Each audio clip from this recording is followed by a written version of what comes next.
Good evening. My name is Garth Ridland. I'm co-chair of the Government Affairs Committee of the Chamber of Commerce.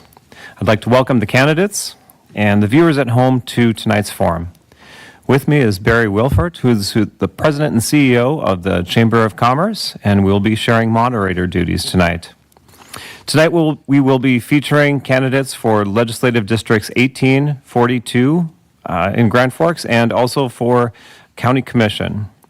The format that we will be following tonight is that each candidate will have 2 minutes for their opening statement, followed by questions that are submitted via writing from our audience tonight through the moderator table. There will be no verbal questions from the audience. Questions will be screened for duplication, and we will also remove any editorial comment. At the end of the questioning, each candidate will have an opportunity for a 1-minute closing statement. And first up tonight are the candidates for District 42. We have 2 candidates running for 1 Senate seat, and we have 4 candidates running for 2 House seats. And we will start with our 2-minute opening statements from our 2 senatorial candidates, Claire Corey and Rodney Gigstead. Claire, if you'd like to begin. Good evening. My name is Claire Corey, and I currently represent you in District 42 in the House. I've had the privilege of serving you in the House since 2019. I was born and raised in Grand Forks. I attended Lake Agassiz, Valley Middle School, and Central High School. I attended the University of North Dakota and got 2 degrees, 1 in public administration, 1 in political science. Currently, I'm employed as an event coordinator in town with a hospitality group. With my little free time, I enjoy volunteering with Special Olympics, coaching soccer and volleyball. During my tenure in the House of Representatives, I served on committees that impact your way of life, like Judiciary, Commerce, Higher Education, Government and Veterans Affairs, and Vice Chair of Juvenile Justice. One of my most impactful moments in the legislature has been passing one of the most significant tax cuts in state history, which put $515 million back in the pockets of North Dakotans. I'm committed to continuing to represent you this time in the Senate. If I haven't already, I hope to earn your vote. Thank you to the Grand Forks Chamber for hosting this important forum, and thank you to everyone that's in person, watching live, or via replay. Hi, I'm Rod Gigstead, and I am running for the Senate seat in District 42. Thank you for having us for this forum. I think it'll be fun after we get done. So soon after I graduated from high school, I got on a bus in Rugby, North Dakota, and went to Fargo to join the Army. I spent 4 years in the Army in the infantry and mortars, got out as a non-commissioned officer, and started school at NDSU in pre-veterinary medicine. After graduating from Kansas State University, I came back to Grand Forks and have been here for 39 years, owning 2 different veterinary hospitals, very successful, both of them. Since then, I've been active in local politics. I was the co-chair in District 17, and then after redistricting, I was the treasurer in District 42 until present. I have, so now as a first-time candidate, I sometimes wonder if I'm doing the right thing. But after talking to former Congressman Earl Pomeroy, he gave me some advice which has helped me along quite a bit. He said, you don't have to be a perfect candidate, you just have to be better than your opponent. And I think with my experience and my work ethic, I will be a better candidate for District 42. Thanks a lot. Okay, thank you both. We will now hear from the 4 candidates for the House of Representatives, and we'll start with Sarah Grossbauer. Thank you to the moderators and everybody here or watching live or will watch this back later. My name is Sarah Grossbauer, a lifelong resident of Grand Forks, the daughter of a firefighter and a nurse. I'm a proud product of this community. Public service runs in my blood. It's the values of hard work, dedication, and service that I learned from my parents that brought me back home after completing my bachelor's degree in South Carolina. I moved back to Grand Forks because this is my home, and I'm here to make a difference in the place that shaped me. But my story is the exception. How many of you have children, grandchildren, or friends that have left and not returned to Grand Forks? Let's be honest. The extreme Republican policies in Bismarck are making it worse. Unfortunately, the Republicans in North Dakota have taken an increasingly extreme approach, focusing on divisive policies instead of real solutions.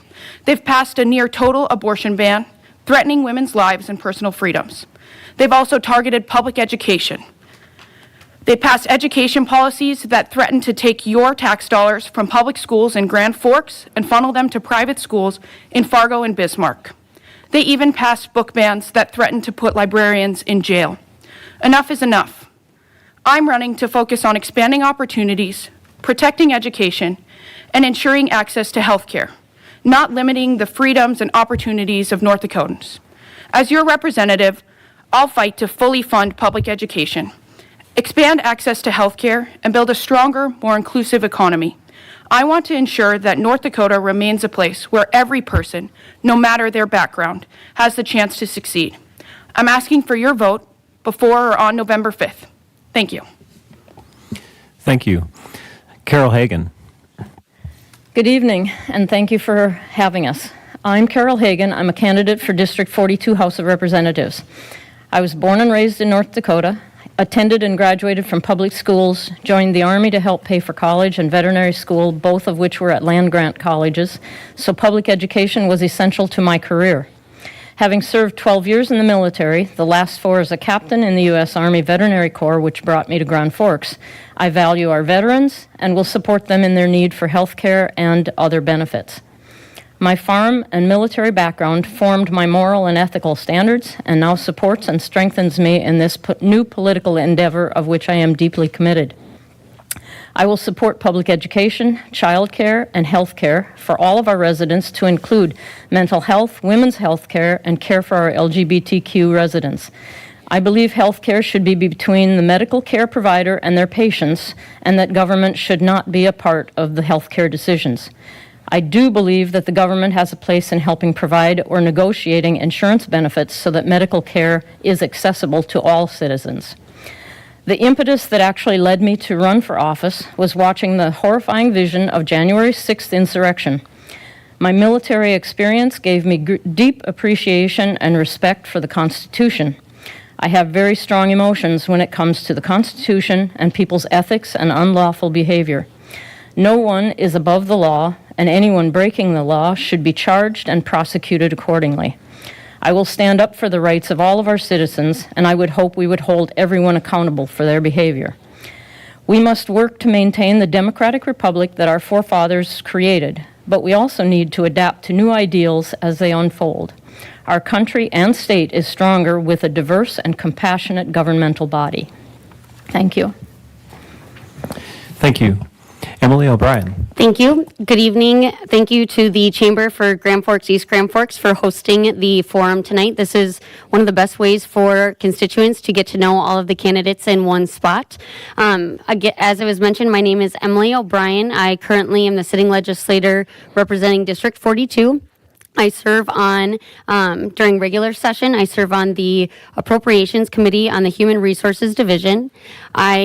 In the interim, I'm serving on the Government Finance, Health Services, Human Services, on the Healthcare Task Force. I'm the chair of the Legislative Audit and Fiscal Review Committee, just to name a few. I also serve on Legislative Management, which is by our colleagues to do the studies that we do during the interim.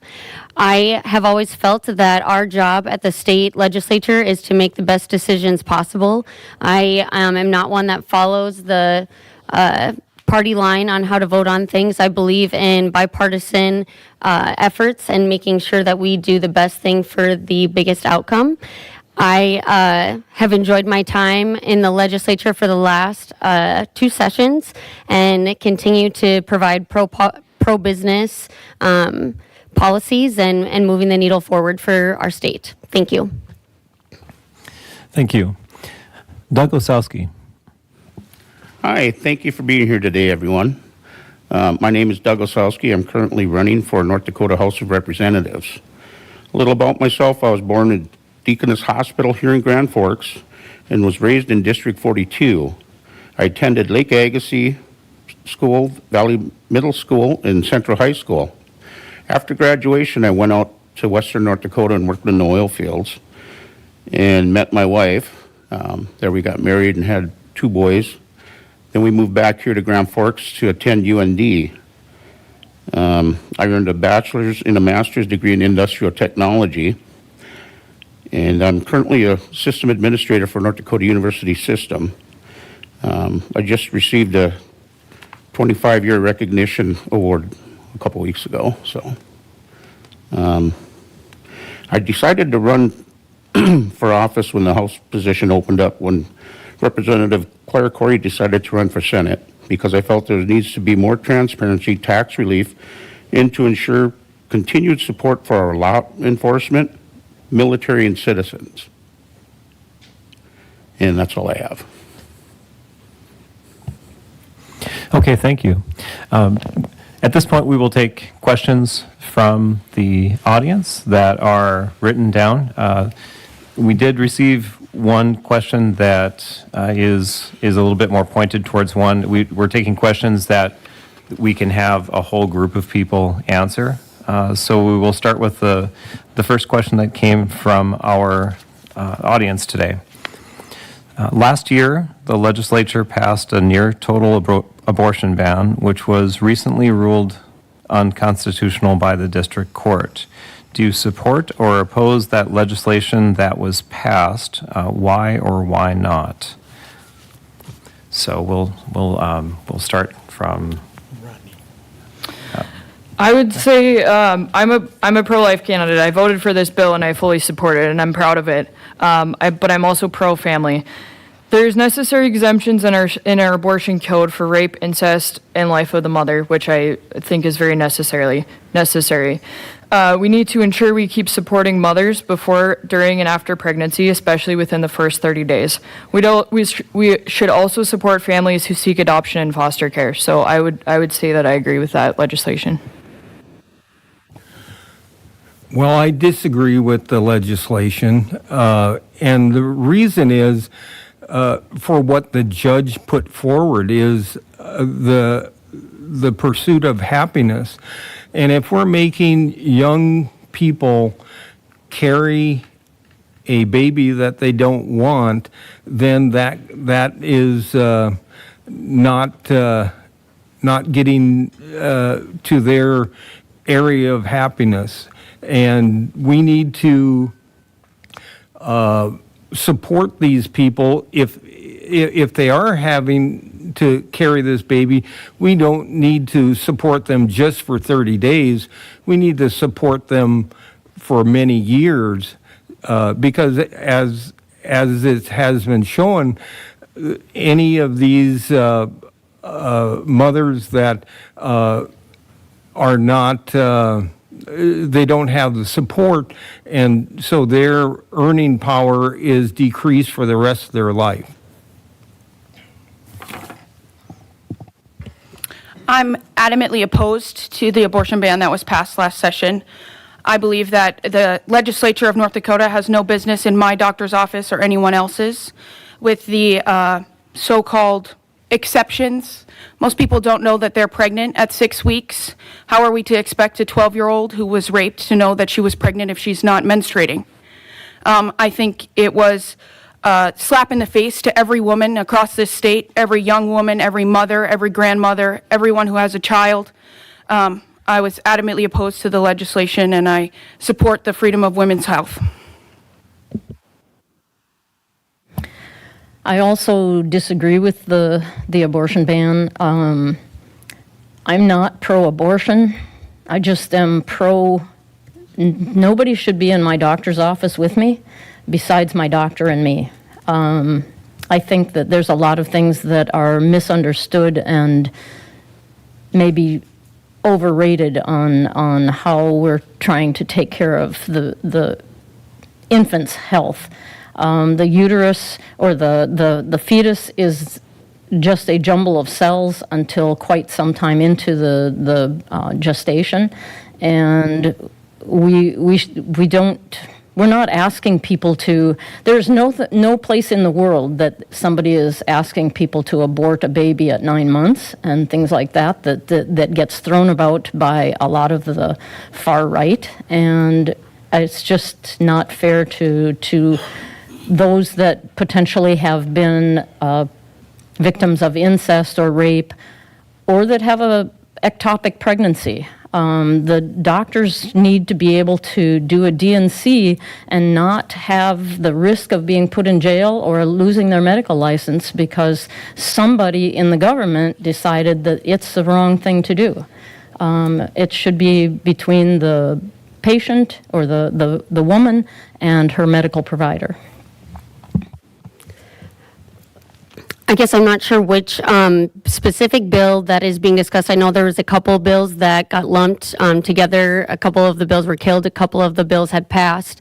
In my own opinion, I believe that that is between the individual and their doctor to have those conversations and make those decisions what's best for them. And I think that is a pro-life decision. I mean, is it the mother or is it the child? As a woman that has had a miscarriage before, it's not something that you ever want to go through. But when it comes down to my health and my personal well-being, that's a conversation that I'm having with my physician and not at the state government level.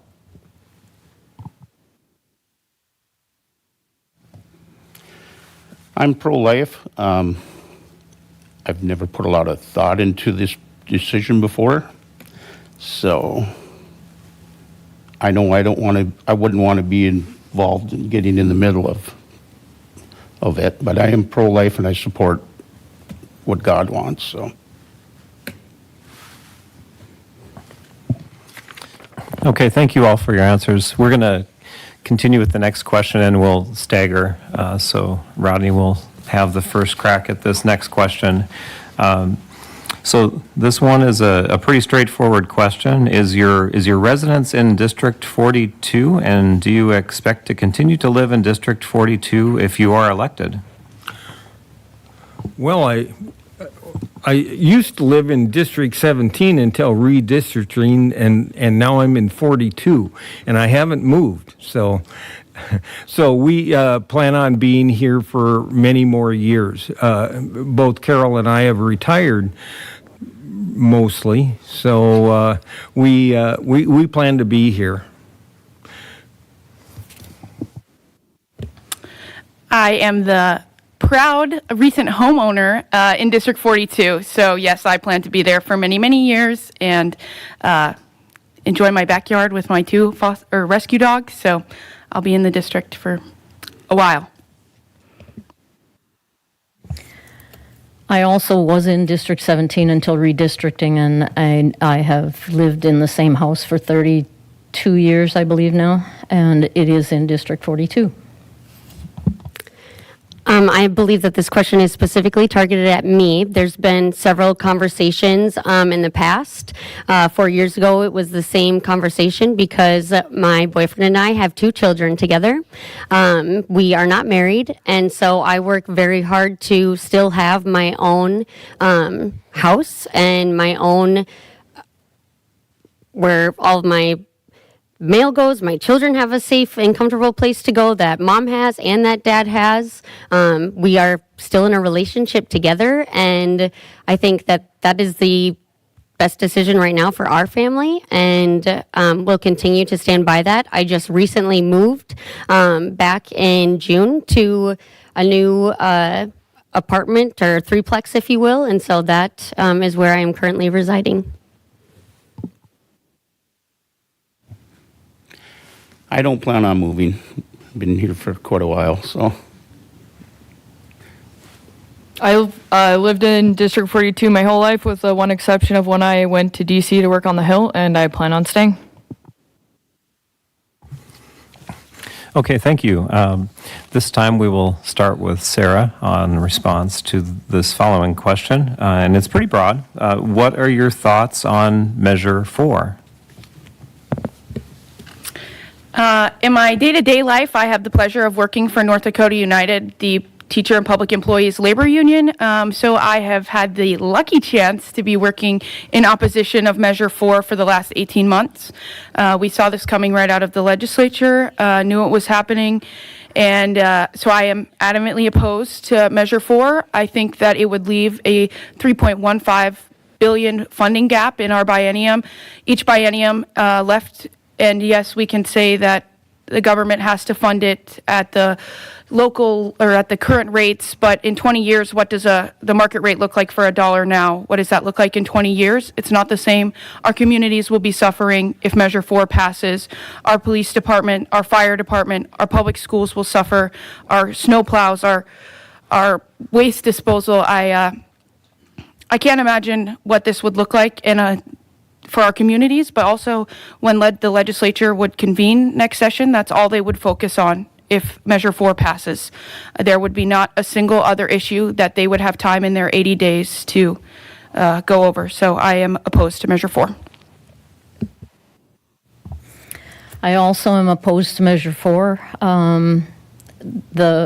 Having just had some of our property north of Bismarck just burn and having the fire department and the National Guard there to put the fire out, it's kind of a big thing for the first responders. I would not like to have the first responders and the school not be able to have the funds that they need to do their jobs and to save the property and homes of people in case of fires or floods or Florida with hurricanes. The different natural disasters that we see, we just need to be able to have first responders and other resources, and the Measure 4 would deflate or defeat a lot of those products. So that's my opinion. I am also opposed to Measure 4. I think it is reckless to have a fixed rate in the measure that's in there right now and to not be able to adjust that as needed with over time. It'd be a constitutional fix, so we would have to do again the signature process and then bring it back to the people to vote on. We had it here in Grand Forks, I believe it was 2 years ago or 3 years ago, we had a measure that was put out for a new school and kitchen, and roughly, I think about 4,000 people that were either for or against participated in that initiative. And when you have only 4,000 people out of 72,000 participate, I think that's a hard, one way or another. How do you argue that when a majority of the people aren't showing up to participate? One other concern I have with it is a third of that is out-of-state taxpayers. So it'd be $1 billion that are left on the table, and to me, it gives an opportunity for those out-of-state people that are willing to pay $30 million for a piece of land can come in and do that and not have to worry about paying the property taxes on it. I think we've had a couple of different solutions that we've discussed during the legislative sessions that haven't passed, whether it's local subdivisions that say, nope, we'll take care of it, we'll work on it, and then it doesn't get done at the local level, and then the buck gets passed at the state level. But I think people need to know that the state hears it loud and clear, and I hope the local people are hearing it loud and clear as well, that we need to have transparency and we need to have solutions, because it can't keep going in the way that it's going.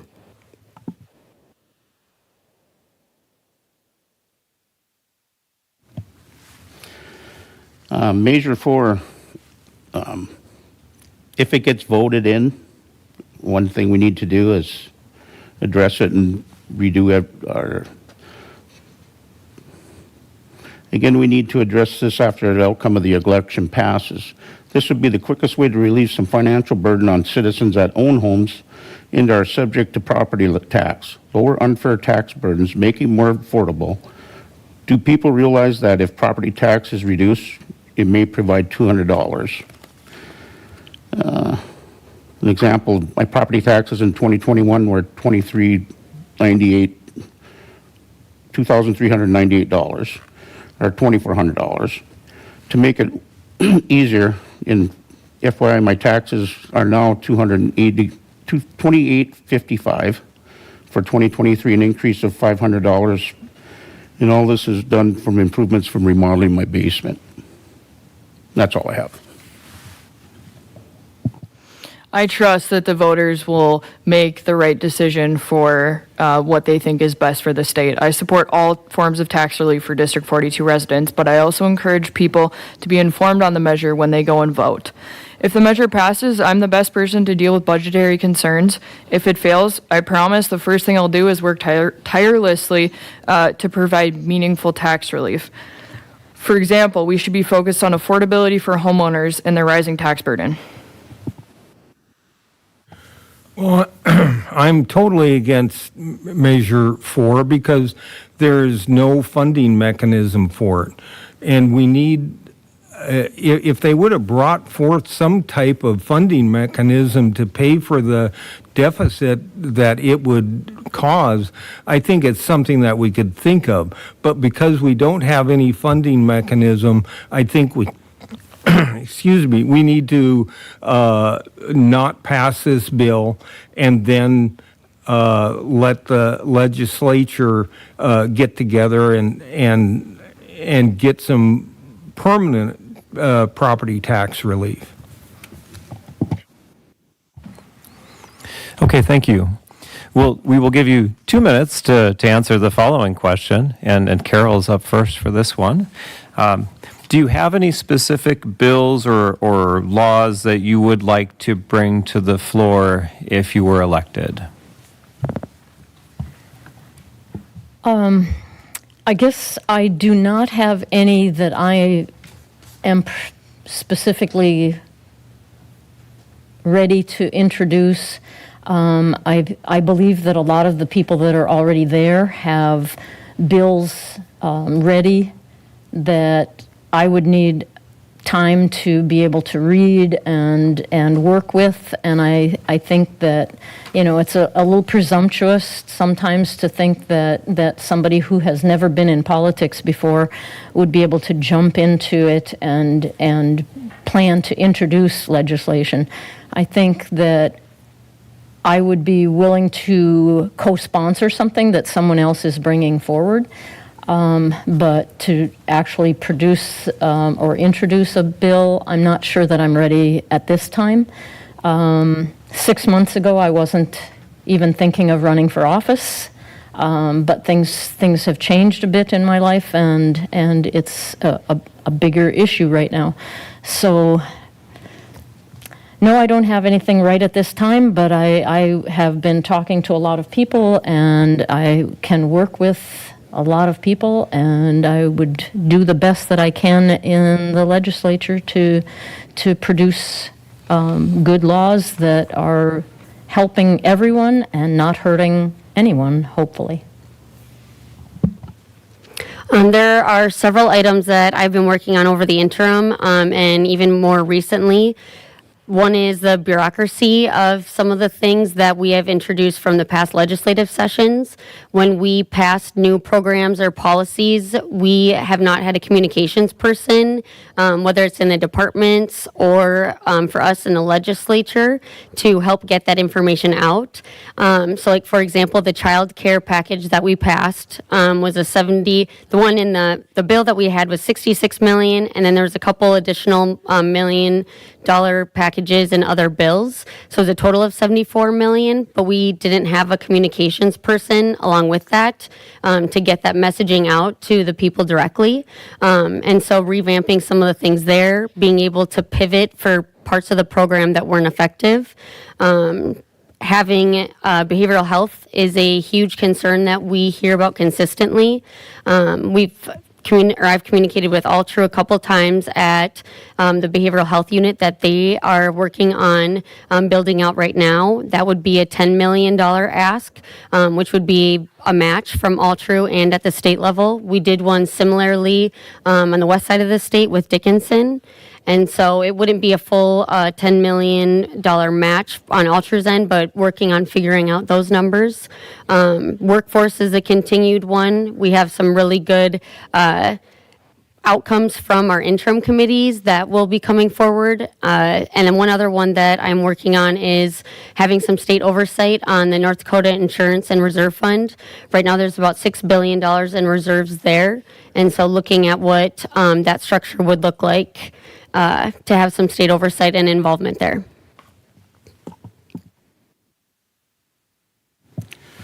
Sponsoring bills. This would be a learning curve for me since I haven't done it before. I'd be willing to work with all of the legislatures, and that's all I can say right now. I have a lot of bills I've been working on actually, so it's kind of hard to like go through in 2 minutes and explain them all.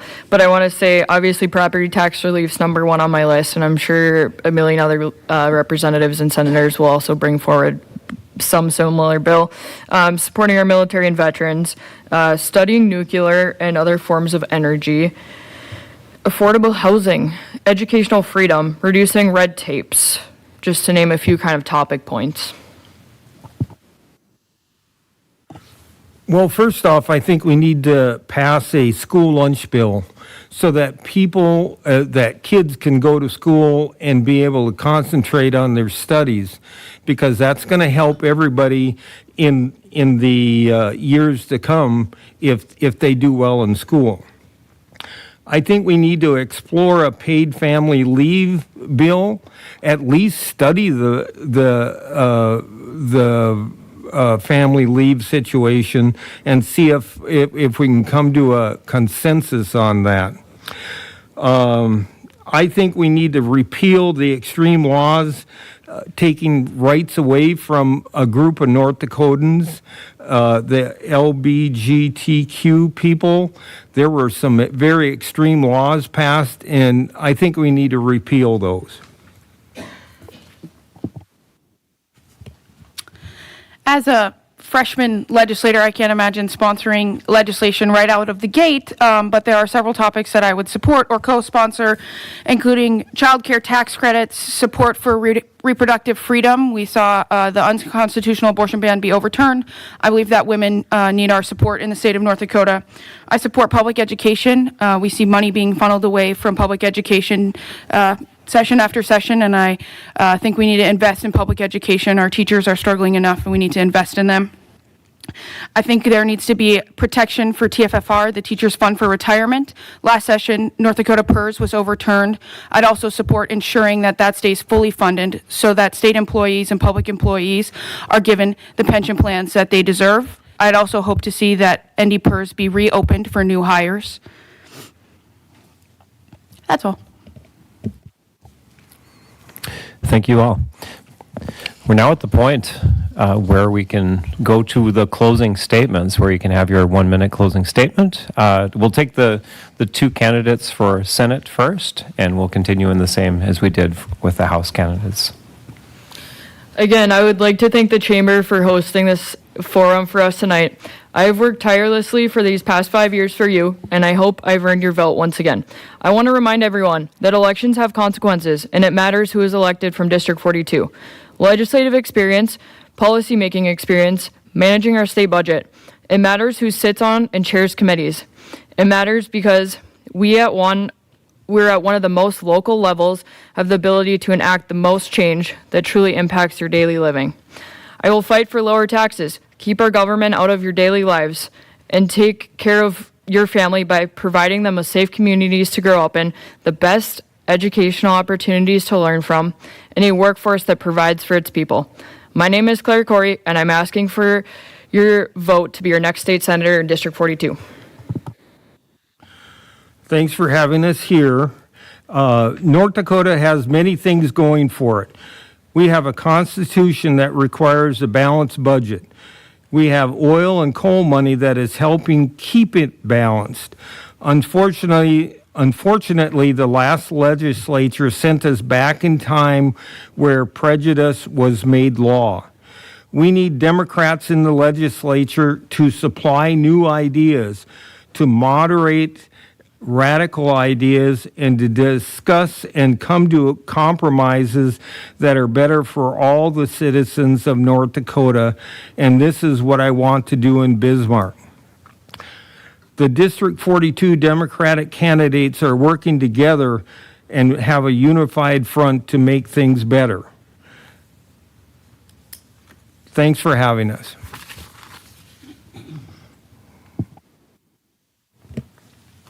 Thank you again to the Chamber for hosting this forum. I'm running for the North Dakota House because District 42 needs leadership that puts people first.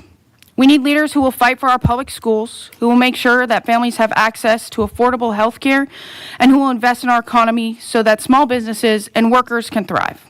My commitment is to serve our community by addressing the real issues that we face every day. We need to fight to make North Dakota a place where young people want to stay and raise their families. We need leadership that moves us forward, not backwards. It's time to prioritize the issues that matter: education, healthcare, and creating opportunities for all North Dakotans, instead of catering to extreme political agendas.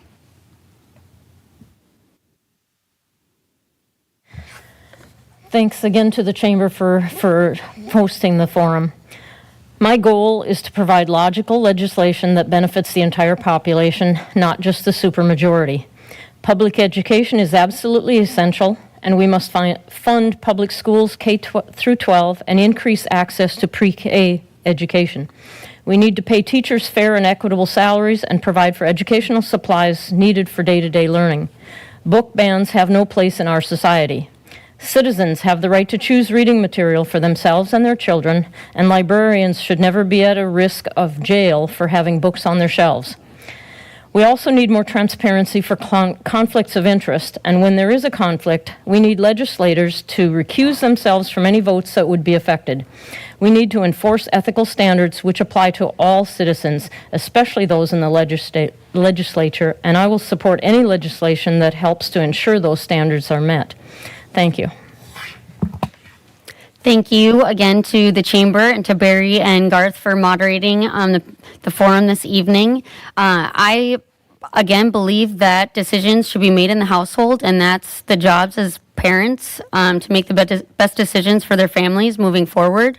Then I next believe that local control is the best form of control, and then coming to the state level. I am a big advocate for doing what is best for yourself and your family, because there's not a one-size-fits-all. And I continue to believe that with business and with our schools. I just went through kindergarten conferences, and I'm not sure I would pass kindergarten right now, looking at what some of these kids are going through. It's really refreshing to see how engaged our teachers are in our kids' education. And when individuals not happy, having the ability to go and have that conversation yourself with your teacher is important and vital. So again, thank you, and look forward to hearing the next forums this evening.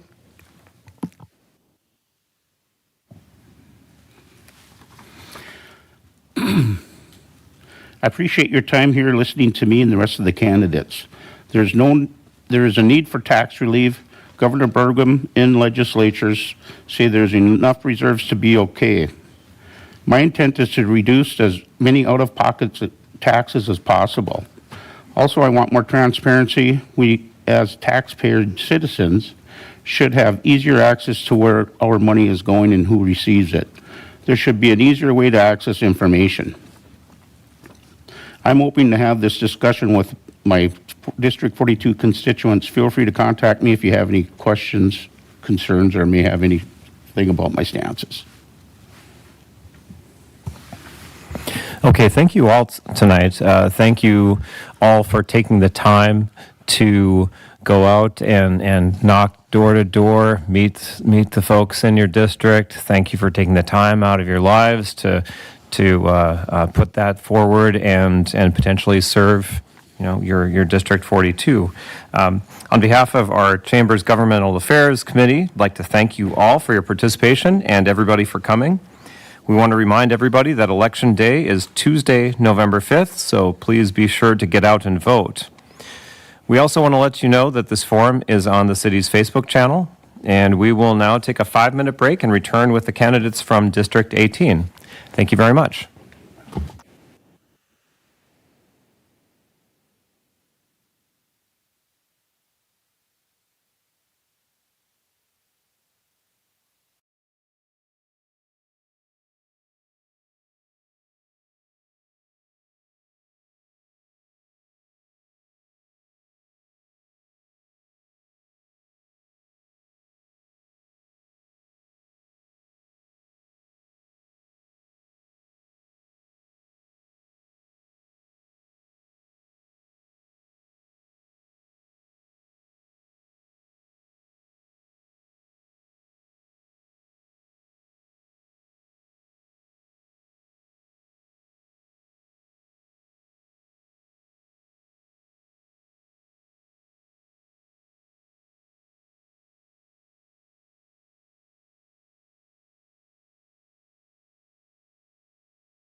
Okay, welcome back. And good evening again. My name is Garth Ridland, co-chair of the Governmental Affairs Committee of the Chamber of Commerce. I'd like to welcome the candidates here and the viewers at home to this candidates forum. With me is Barry Wilford, the president and CEO of the Chamber of Commerce, and we will be sharing moderator duties. Next up tonight are the candidates for District 18. We have 2 candidates running for 1 Senate seat and 4 candidates running for 2 House seats. The format that we will follow tonight is the same as the one you previously saw, which is each candidate will have 2 minutes for an opening statement, followed by questions that are submitted by the audience in writing. Questions will be screened for duplication, and we will also remove any editorial comment. At the end of the questioning, each candidate will have an opportunity for a 1-minute closing statement. And we will start tonight with our candidates for Senate, Scott Meyer and Kyle Thorson. We'll start with Scott's opening statement. Thank you. All right. Good evening. Thank you, Garth and Barry, the Chamber, City of Grand Forks for hosting this event. My name is Scott Meyer. I'm your state senator in District 18. I've lived in Grand Forks for over 20 years, and I'm so thankful to live in a great city like Grand Forks in a great state like North Dakota. In my personal life, I'm the Director of Engagement at Grand Sky. I serve as the civilian co-chair for the Military Affairs Committee of the Chamber. I'm a member of the Grand Forks Base Retention and Investment Committee, and I also serve on 2 boards with Prairie Public Broadcasting and the All True Health Board. As far as in the Senate, I currently serve on the Education and Environment Subcommittee of the Appropriations. We see the higher education budget, which includes the University of North Dakota. We had the K-12 budget, which also included funds for the Children's Science Museum, $5 million. And we also provided $6 million for school lunches for those that were less fortunate. I also serve on the Legacy and Budget Stabilization Advisory Board, the Legislative Audit and Fiscal Review Committee, and the Budget Section. Previously, in policy, I served on the Finance and Taxation Committee, and I vice-chaired the Government Veterans Affairs Committee. In Bismarck, I'm known as a consensus builder and one who gets bills passed. I've been able to sponsor and pass multiple bills, including licensure reciprocity for trailing military spouses, the removal of state income tax for our active duty and our veterans, created the first Veterans Treatment Court in the state of North Dakota. I was a sponsor of the largest tax reform in North Dakota's history, where we removed state income tax for single filers earning up to $55,000 and joint filers earning up to $95,000, which actually takes a large amount of District 18's constituents. We expanded the homestead tax credit with this policy as well, which removes the means test, increases the income thresholds, and increased taxable value exemptions. Simply put, we're helping to keep our senior citizens in their homes and helping keep money in your pockets. But Grand Forks has also seen considerable change and lots of success over these 8 years. We funded a new water treatment plant. We worked with political subdivisions on Renaissance zones, and District 18 is completely transformed with a new hotel, new grocery stores, and many multi-housing family units. The University of North Dakota crossed 15,000 students for the 3rd time ever, the highest amount in over 10 years. That's a 25% increase in our freshman class and an increase of Minnesota students. Grand Forks Public Schools also saw an increase of 150 students. And to quote the school district, that is the kind of growth Grand Forks Public Schools hasn't seen in a very long time. Privately, All True is opening a new hospital in January, and businesses are choosing to come to Grand Forks with high-paying careers. The wage gap between Grand Forks and Fargo has shrunk considerably over the years, and that will continue to grow as we build a UAS ecosystem and other industries to our area, and that difference will only get smaller. We've accomplished this by removing unnecessary red tape, providing a business-friendly environment with low taxes, funding Representative O'Brien's bill of $66 million in child care improvements, taking care of our military members and their families, and funding critical infrastructure. Families want to raise their children here, youth want to be educated here, and businesses want to relocate here. So I say Grand Forks is a great city, and I hope to see more to come.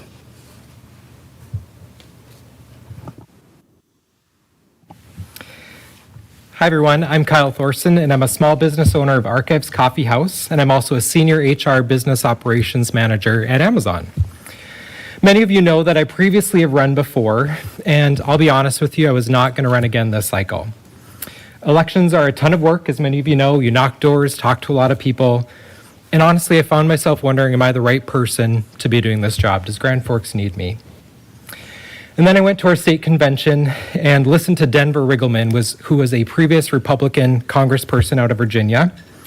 And he says, as our politicians and political elections become more extreme and controversial, we need good people who will stand up and fight back against that kind of political rhetoric. We need people who will say no. And when I heard that, it reminded me why I got into politics in the first place. And frankly, it got me a little angry and annoyed.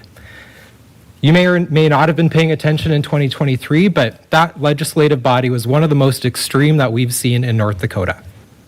They passed bans on books in our public schools that criminalize librarians. They weakened your public schools here in Grand Forks by trying to move the public dollars into private schools in Fargo and Bismarck. They passed one of the most restrictive abortion bans in the country, one that was deemed unconstitutional just a couple months ago. And on top of it all, they killed the pension program for our public employees in this state who work their butts off to make sure that our state is run effectively. And my opponent voted for these bills. This isn't just some, out there Republican. Scott Meyer voted for this. So I got into this race again because I know we can do better than my opponent's broken promises to our voters. I'm here to make sure North Dakota has the best public education in the country. I'm here to make sure that we can make strategic investments in our schools to lower your property tax burden. And I know we can do things like funding common sense bills like feeding our kids on the school day with free lunch. Many of you might be feeling like I was feeling at the beginning of the election, like your vote doesn't matter, that you can't do anything to push back against this type of extremism. But I'm here to tell you that you can, and that's why I'm here asking for your vote on November 5th.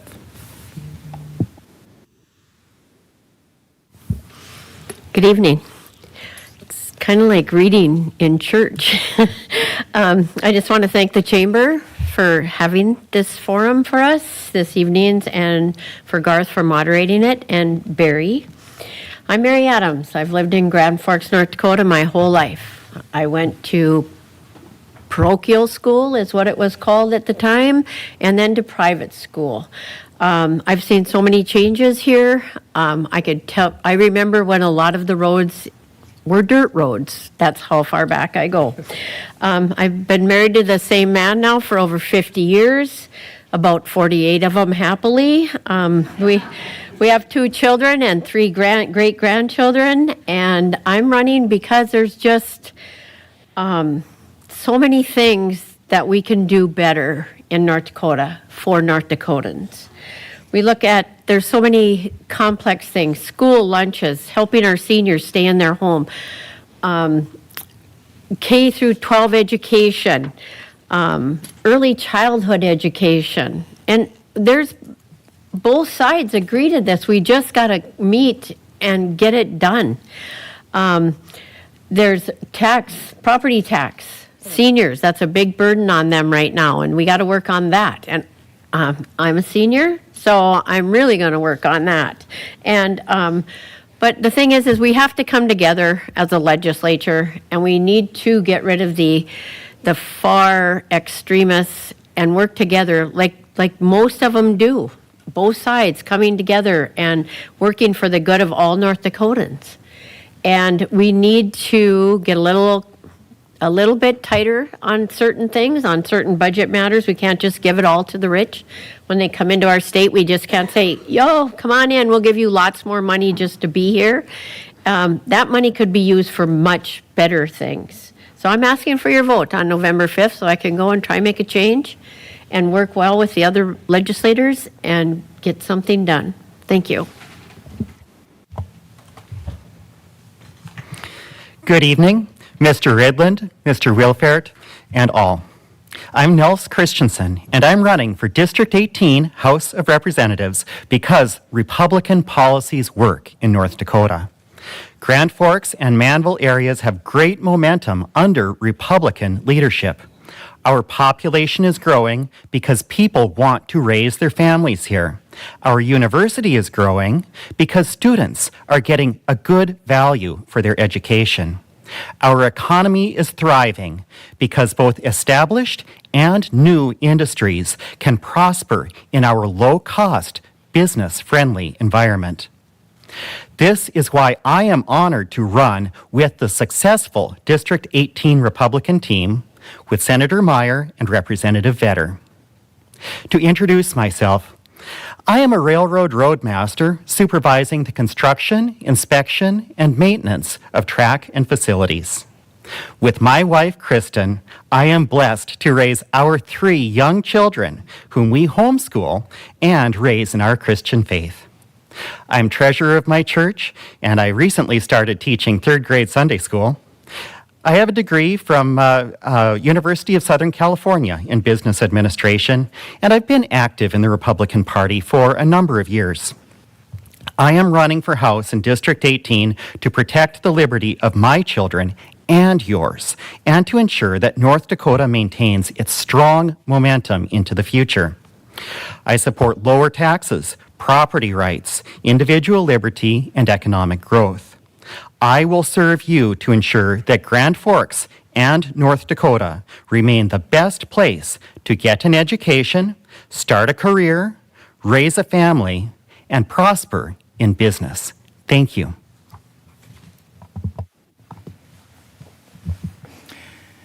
Good evening. Thank you very much to the Chamber for hosting this event and letting our voices be heard by the people who will be casting their votes for their government. I'm Scott Nelson. I'm age 69, so as you can tell, I'm a senior citizen. I have retired in the last 3 years from 33 years in bakery route sales. I'm a retired Teamster. I'm used to getting up very early in the morning, getting dirt under my fingernails, and having to shower at the end of a hard day. The whole thing about wanting to run for government comes from what my parents have taught both my brother and myself.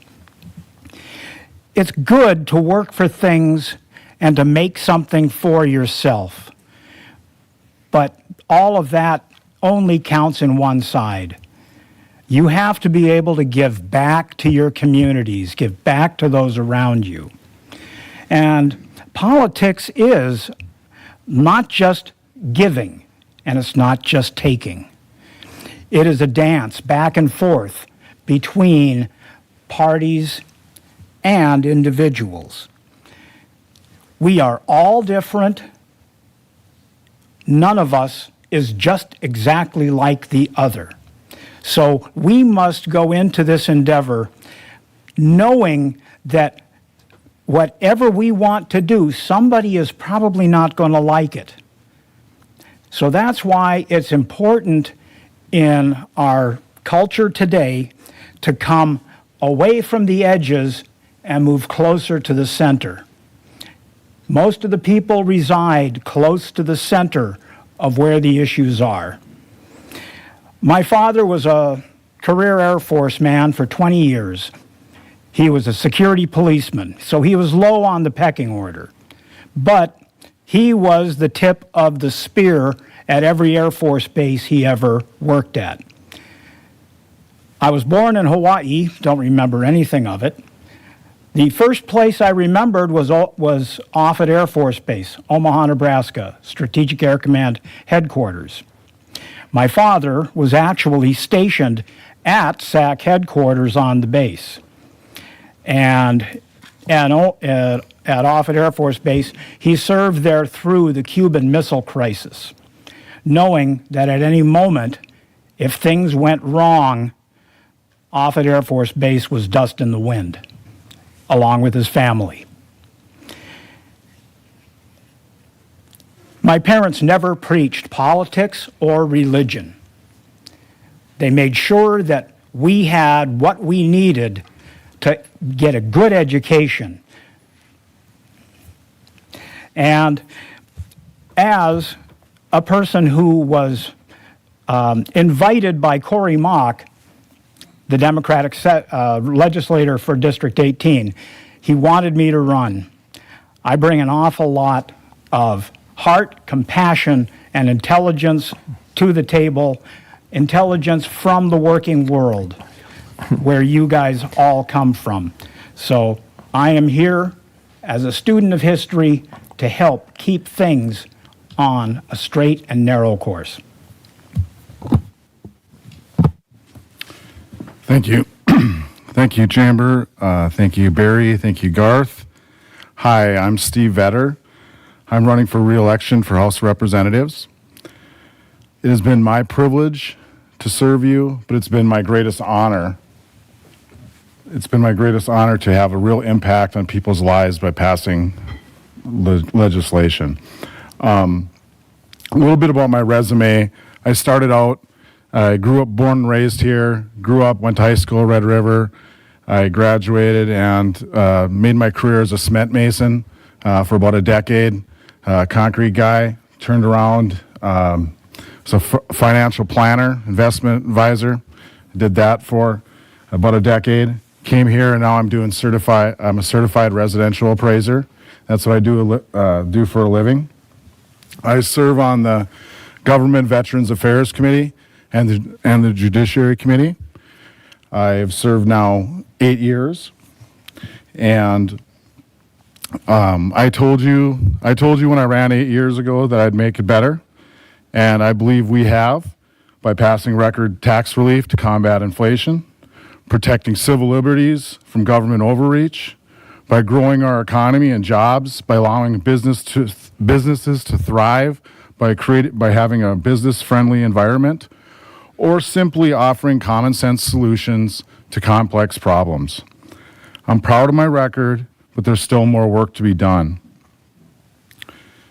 One of the other things we've been talking in our campaign, we've been talking promises made, promises kept. We've been talking a lot about what we've did, but the other thing that I wanted to talk about is another reason why you should vote for me is I represent Grand Forks values. What are Grand Forks values? Grand Forks values are doing what you say you'll do and keeping your promises. Grand Forks values are honesty, hard work, faith, and family. Grand Forks values are getting up early in the morning, coming home late, and you're sore, but you do it again because you want what's best for your family. I know this because I was born here, built my career here, and made my family here. I would just like to say that every politician promises, but few deliver. I keep my promises, and I delivered for you. Put somebody with a North Dakota work ethic and Grand Forks values. Make it better. Vote for Vetter. Thank you. Okay, thank you all. At this point, we will take questions from the audience in writing. Again, any of those questions that we get, we will remove any editorial comment, and we will screen those for duplication. But we can receive those questions. If you submitted something the last session, you can still submit questions for this session. So our first question from the audience is that last session, the legislature passed Senate Bill 2150, near total abortion ban that a district court last month struck down as unconstitutional. Do you support or oppose that legislation? And please try to keep your responses to about 1 minute as we go through this question and answer. And we'll start with Scott. Thank you. Yep. Thank you, Garth. I voted on this bill. I voted yes, and I would do it again. But I do support the Dobbs decision because it's rightfully back with the states. As a pro-life candidate, I support policy that we did put forward as an assembly, and as it has been deemed unconstitutional by one judge, I'm interested to see as this thing progresses through the courts up to the Supreme Court of North Dakota to be proved to be actual a policy we can work with. But in addition, we need to provide funding for mothers, pregnancy centers, and also for adoption centers. So I would vote for that bill again.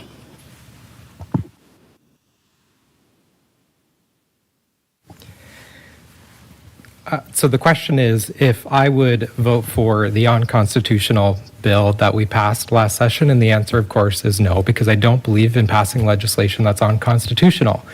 We're spending millions of dollars defending this bill in court, along with many other unconstitutional bills that we passed before. My opinion is the government should not be in these decisions. This is a decision between families and their healthcare providers. We have one of the best medical schools in the country here in Grand Forks. We're lucky enough to have that.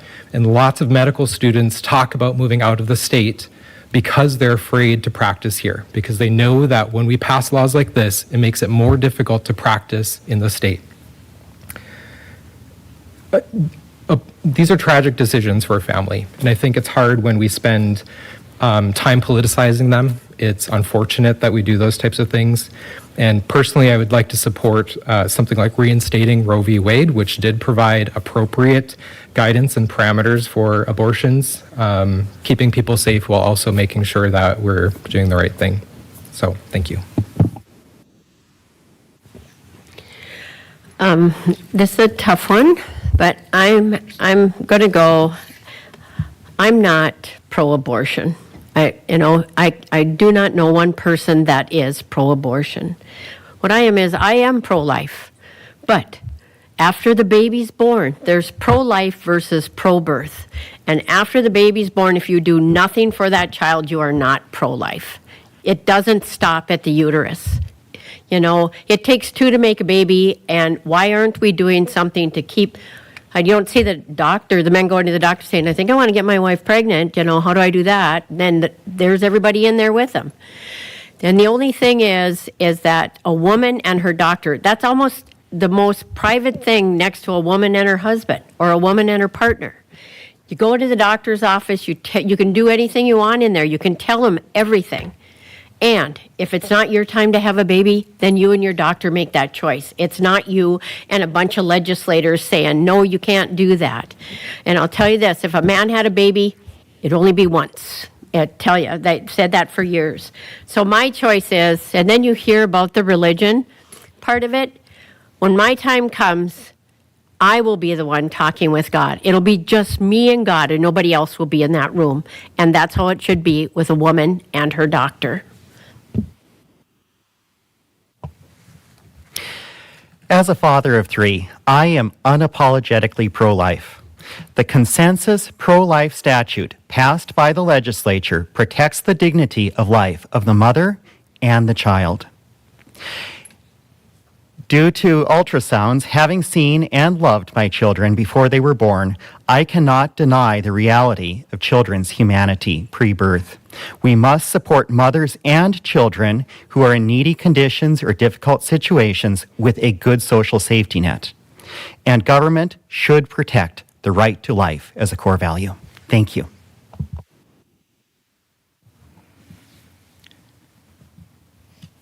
I say no. The bill was an encroachment on the rights of women to regulate their own lives and their own bodies. I am a father. I have 2 children. I might have had 3, but unfortunately, my wife, our first pregnancy was an undescended miscarriage that required invasive medical procedures. She required a D&C. What I'm afraid of, if more legislation like Senate Bill 2015 and other bills that didn't make it are allowed to proceed through the legislature and become law, further restricting women's rights to reproductive health, it may impact their abilities to have children at times that they want. There is the religious side of it all. Everybody talks about faith. Faith is a personal issue. Like Mary said, when our time comes, it's a one-on-one with the Father. The biggest problem I see with legislation like these restrictive abortion bills and restrictive health care bills is they remove the rights of the woman at the center of it all. Thank you. Thank you. I am pro-life. I voted for the bill. I believe the one thing that some of the previous speakers are leaving out is they're talking it's a choice between the woman and her doctor, but they're leaving out the other person. There's also another person there. And I believe that person has rights also, has the right to liberty and life. And so could have the bill had a little bit better language in it? Could have it maybe spelled out some of the discrepancy or the reasons why the judge declared it unconstitutional? And you got to remember too, we've heard now from several people that's unconstitutional.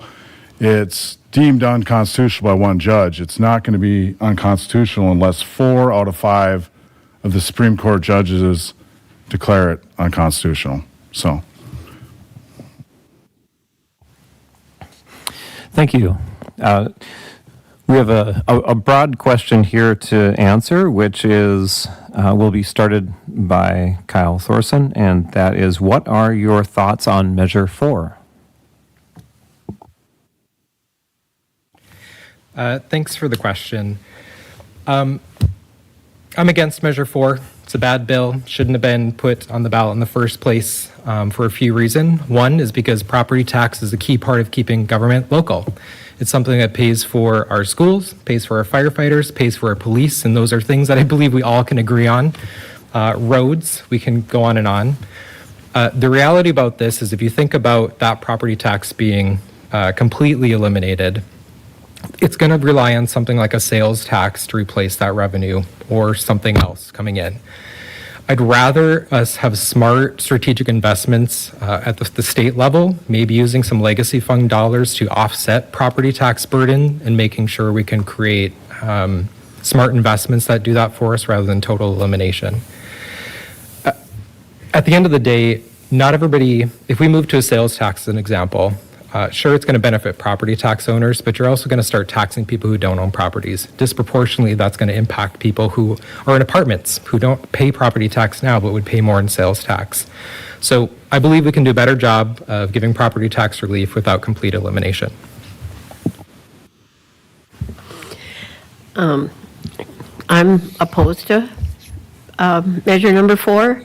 They had no solution. Whoever came forward with the bill said, oh, the legislature will fix it. But they can't just fix it because the property tax encompasses so many things. And everybody up here is opposed to it, and they're the legislators, and they're the people that will have to deal with it when it comes down. And take away the tax, and then you're going to get fees. And because one way or the other, we have to pay for our infrastructure, we have to pay for our police department, our fire department, all those things that you don't always use, but you're glad that they're there in case you do.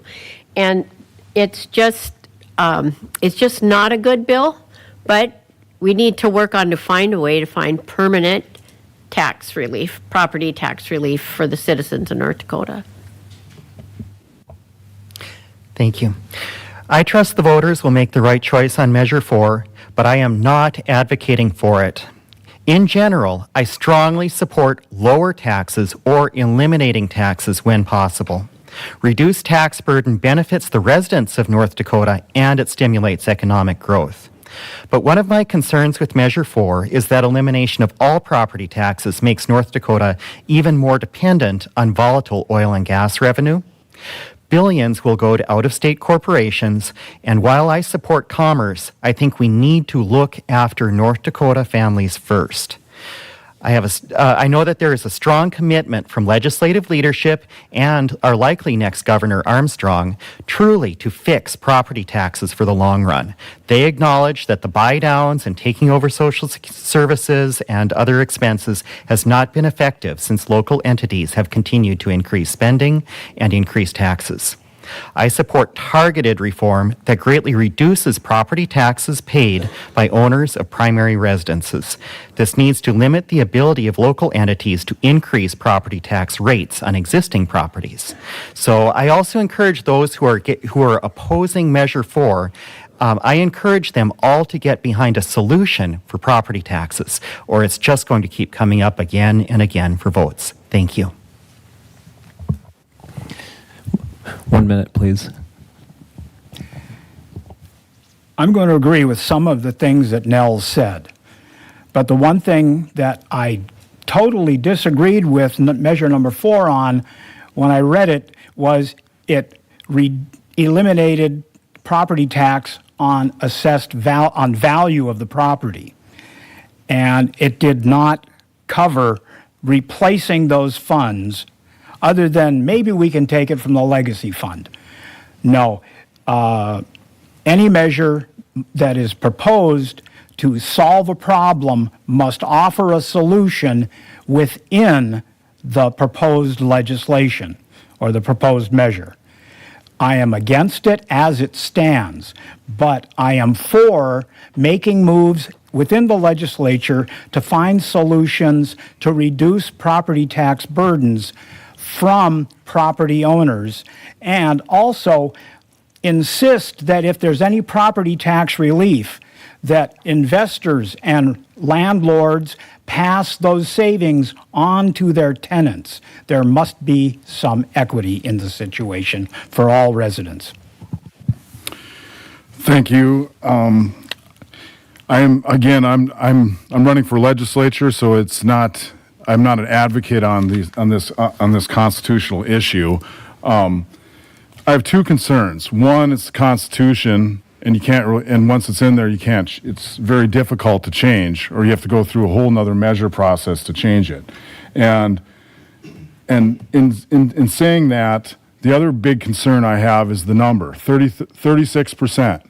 36% is the number of primary residences that are getting their taxes taken away. The rest of that is either secondary residences, rentals, and a large percentage is out-of-state. Over half, I believe, is out-of-state entities, whether it be oil companies, whether it be other larger corporations that are out-of-state. Why should they not have to pay that tax? So, as a legislator, if this was a bill, I would support it if it was just the primary residence. I would certainly support that in reducing and cutting. I have a history of wanting to cut taxes.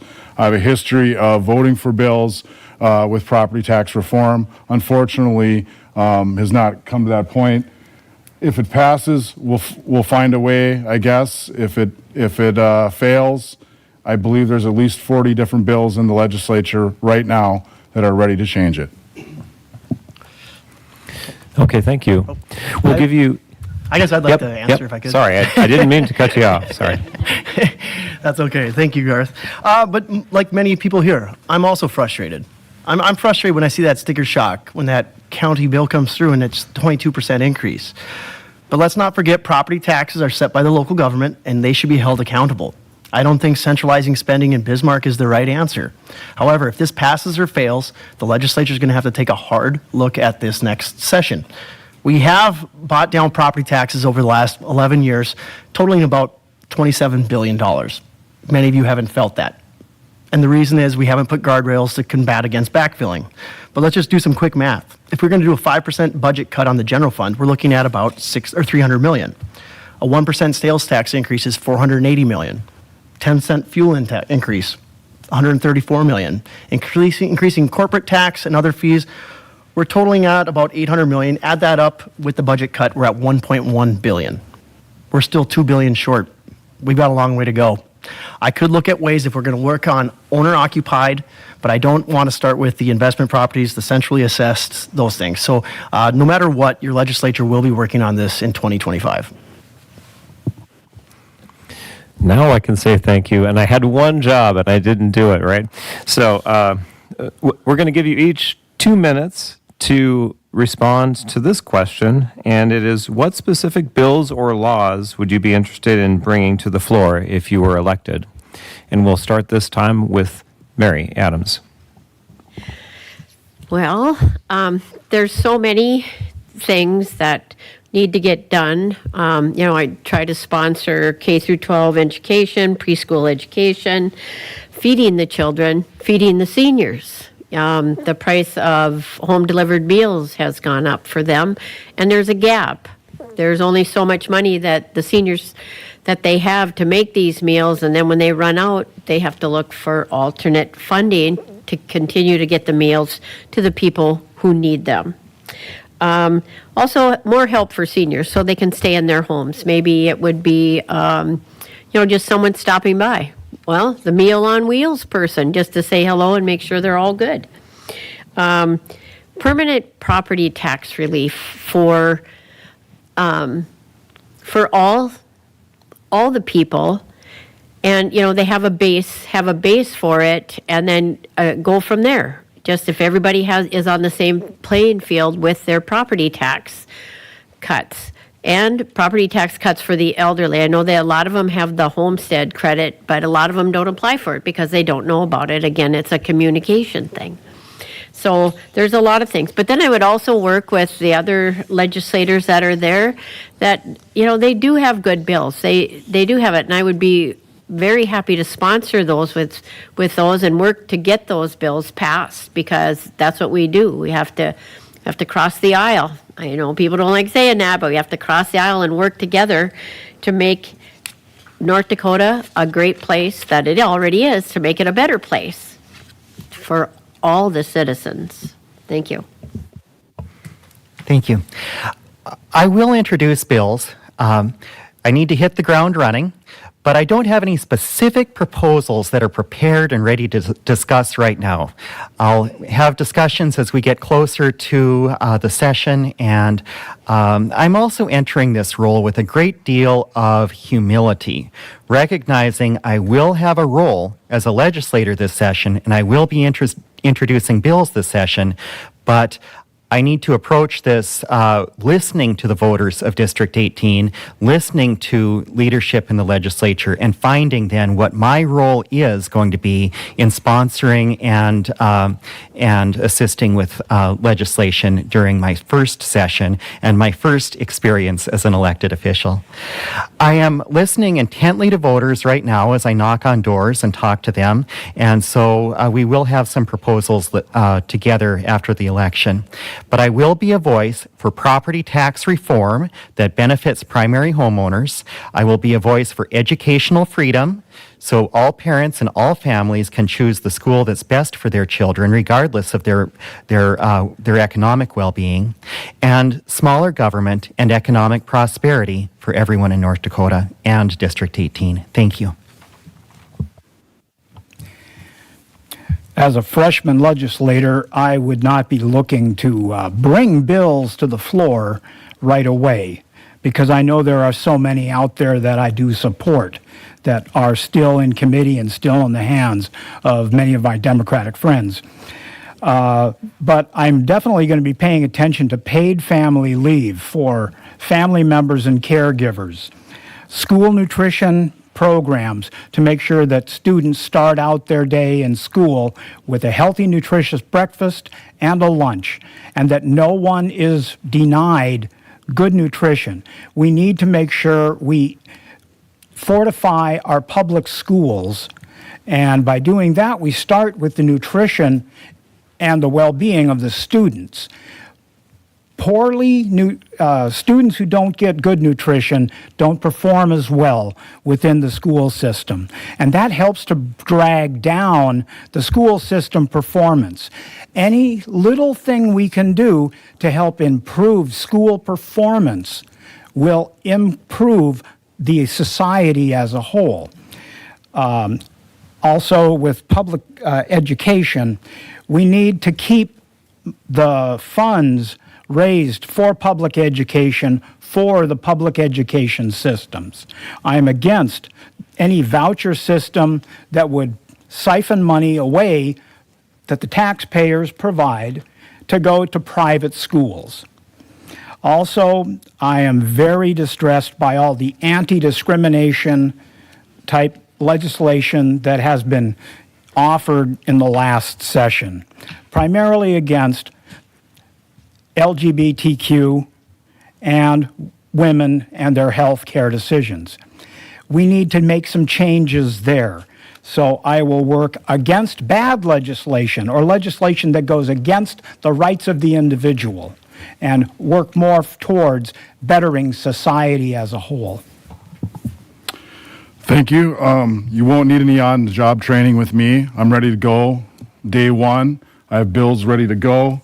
I have the blue bill that I tried last year that I'll be introducing again this year, which will really significantly increase our workforce with police, real estate bills, property tax relief.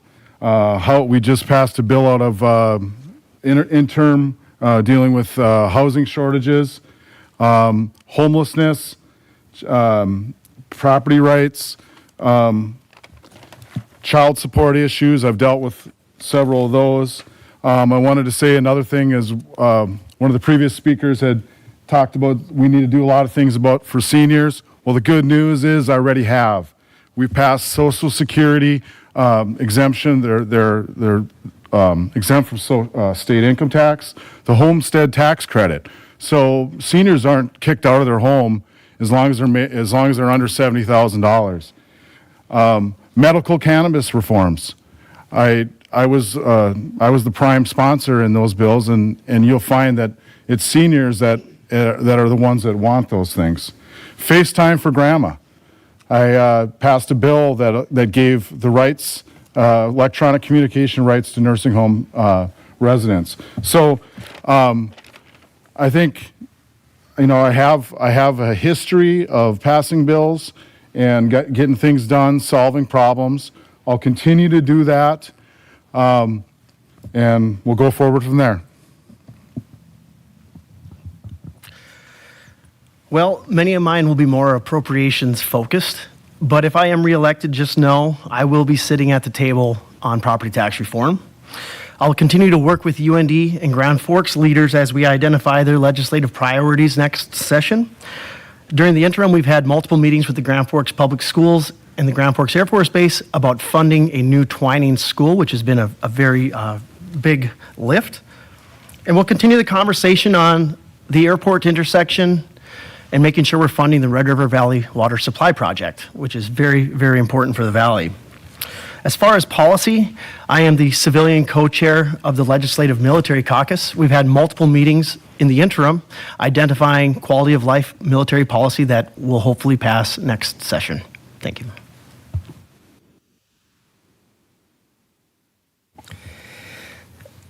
Many of the things that I'll be advocating if I get to Bismarck are the same things I've talked about since I first got into politics years ago and since I started running in District 18 in 2016. We can do better for our education system. We need better teacher salaries, either at or better than market, to make sure that we have the best teachers in the industry. We need more affordable childcare. We need more mental health care in the state. We need to make sure that we're lowering prescription drug prices and making sure people have effective property tax relief. None of that's new. And I think that's the piece of the story to take away, is that we continue to talk about these things that we want to see get across the line, but just don't. You may or may not know what I do for Amazon, but part of that role that I have is figuring out, I support about a 500-person team to figure out how do we make sure we have enough resources to both fund the headcount and pay for the bills at the end of the day, so it's very budgetary based. And one of the ways that you do that when you don't want to increase spending, when I don't want to spend or invest in more people for my business, is to say, how do I make my work more efficient? How do I bring in things like AI to make sure the tools are more faster and effective? How do I build better websites and better pages so people don't have to spend so much time using them, fewer clicks to get through? We could do the same thing for our own government. I own the coffee house up on campus, Archives Coffee House. If you've never filed your sales taxes before, that's not necessarily an easy thing to do as a small business owner. It takes some time to figure it out. It's a lot of clicks. You have to actually go in and calculate your own local tax rate, which seems strange to me. We can do a better job on those things. So I'd love to sponsor a bill or help support a bill that would set some money aside to make it easier to do simple things and faster for business owners, for everyday people, and that would help to reduce the overall costs within our state government. Okay, thank you all. Candidates will now have an opportunity to give a 1-minute closing statement, and we will go in reverse order, starting with Steve Venner. Thank you, everybody, and thank you for coming tonight and talking about these things. I have, like I had said, I have a history of success in solving problems. I go into the legislature with a work ethic, North Dakota work ethic, and I go in there and I get things done. I've done that since I've been elected, and I will continue to do that. One thing I was thinking about is, and I've talked, as I was knocking doors, and you run into all kinds of different types of people, and I ran into a pretty staunch Democrat when I was knocking the doors, and I found that, we agreed on 30% of the issues. And what I can tell you as a Republican, as an effective legislator, I can actually get those 30% done for you. And I can get that done for you, where I don't believe my opponents can, because they don't have the relationships built up. They don't have the wherewithal to get those things done, and history has proven that to be correct. So I would like you to consider voting for me in November 5th or before, and make it better. Vote for better. Thank you.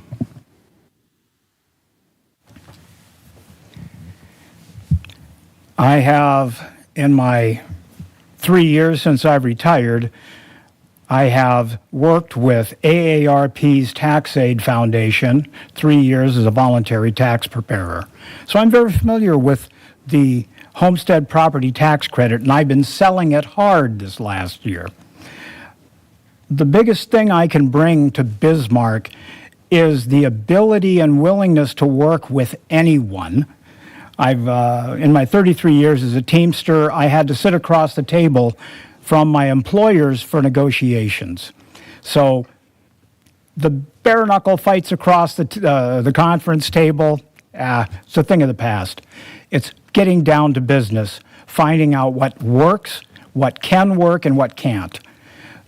As a person who cares about our communities, I'm definitely going to be there not to make a mark for myself, but to make a mark for you, to do things that will make your lives better. The biggest thing about elected office is you get to choose. We've got the heart to take care of you and to make things a little more equitable for the people at the base of the pyramid, the working class. That's where it all starts, and that's where I will continue my work.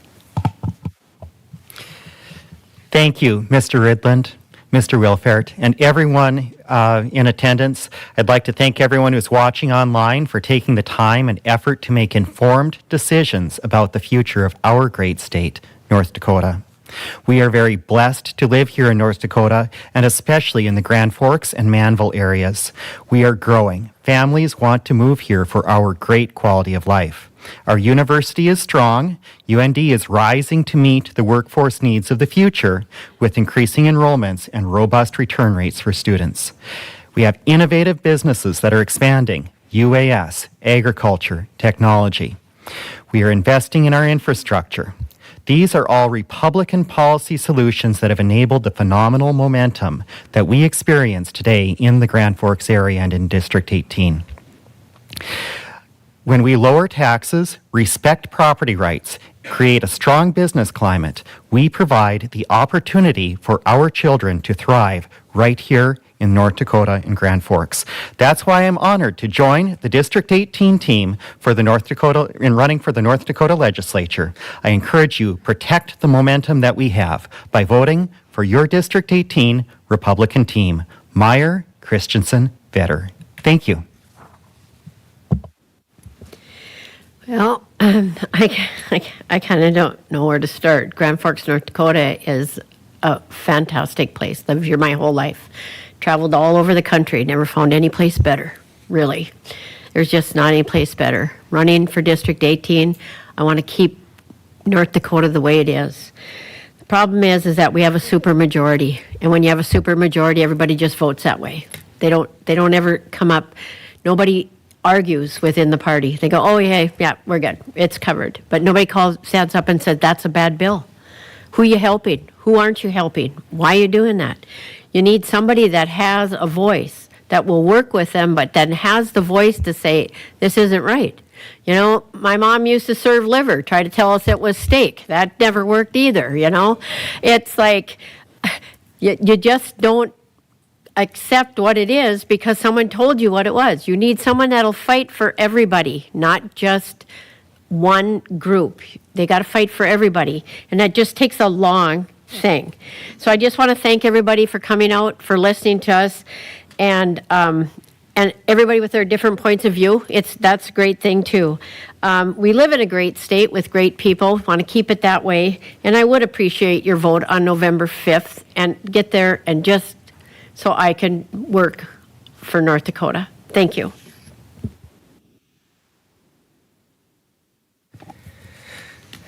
Thanks everybody for coming out. It is really important, disproportionately important that you listen to each of us speaking up here. And I appreciate it, and thank you for setting it up. I'm running for the Senate to bring a clear, sensible approach to our politics in Bismarck. I'm not here to be extreme, but I'm rather wanting to focus on a few critical priorities in our legislature that haven't got across the line. If I'm elected, I'll sponsor legislation that supports bipartisan approaches to make North Dakota public education the best in the country, with bills like funding better teacher pay and funding school lunches for all our kids. I'll fight for bills that make child care more affordable, invest in pre-K programs across the state, and ensure we have access to the best mental health programs and low-cost prescription drugs so our people can stay healthy. If you too are unsatisfied with our underfunded schools, our expensive childcare, and the cost of prescription drugs, look no further than the Republicans in the legislature who are pushing their extreme policies rather than focusing on these priorities. They've had a majority in the legislature since 1995. That's over 30 years to fix these problems, and they simply haven't done it. It's time for a change. Last thing I'll say today is 2 years ago, voters enacted term limits here in District 18. And guess what? You don't have to wait that long. You'll get the chance to tell Scott Meyer his term is over this November. Thank you. All right. Thank you, Garth, Barry, the Chamber, the City of Grand Forks for hosting this event. Thank you to the candidates for putting your name on the line. It's not easy. Anyone in the room that's done it, you understand. But we've had a successful 8 years, and I want to keep moving our district forward. And as I stated earlier, families want to raise their children here. Young adults want to pursue their education here. And businesses want to relocate here. To the voters of District 18, let's keep the momentum and positive energy going. No one will work harder than me to continue this trend for you. And no matter what happens, it's been an honor to be your senator the last 8 years in Bismarck, and I'm asking for your vote just one last time on November 5th. Thank you for your time and your support, and together we can create a brighter future for the citizens of District 18. The best is yet to come. God bless. I want to thank you all tonight for participating in this event. I want to thank you all for the time you take each evening. It's a shorter window of time that you have each evening to get out and go door to door. Thank you for your dedication to District 18. On behalf of the Chamber's Government Affairs Committee, I'd like to thank you, and I want to remind everybody that Election Day is Tuesday, November 5th, so please get out and vote. This will be on the city's Facebook channel, and we will now recess and be back in 5 minutes with the rest of tonight's forum. Thank you so much.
Welcome back.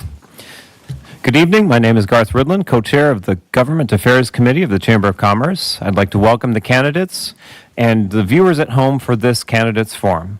With me is Barry Wilfert, who is the president and CEO of the Chamber of Commerce, and we will be sharing moderator duties. Tonight, we have our candidates for the Grand Forks County Commission. We have 4 candidates running for 2 seats on this county commission. The format we will follow tonight is similar to our prior 2 forums. Each candidate will have 2 minutes for an opening statement, followed by questions that are submitted in writing from the audience. The questions will be screened for duplication, and we will remove any editorial comment. At the end of the questions, each candidate will have an opportunity for a 1-minute closing statements. We will start tonight. We have our candidates, Ron Barta, Terry Bierke, David Engen, and Cynthia Peach. We'll start with Ron with a 2-minute opening statement, and then we'll just continue down the line. Good evening. Thank you for letting me be here and allowing me to run for this position. It means a lot. I see a lot of opportunities that I can come in and make some positive changes. I'm a Grand Forks native.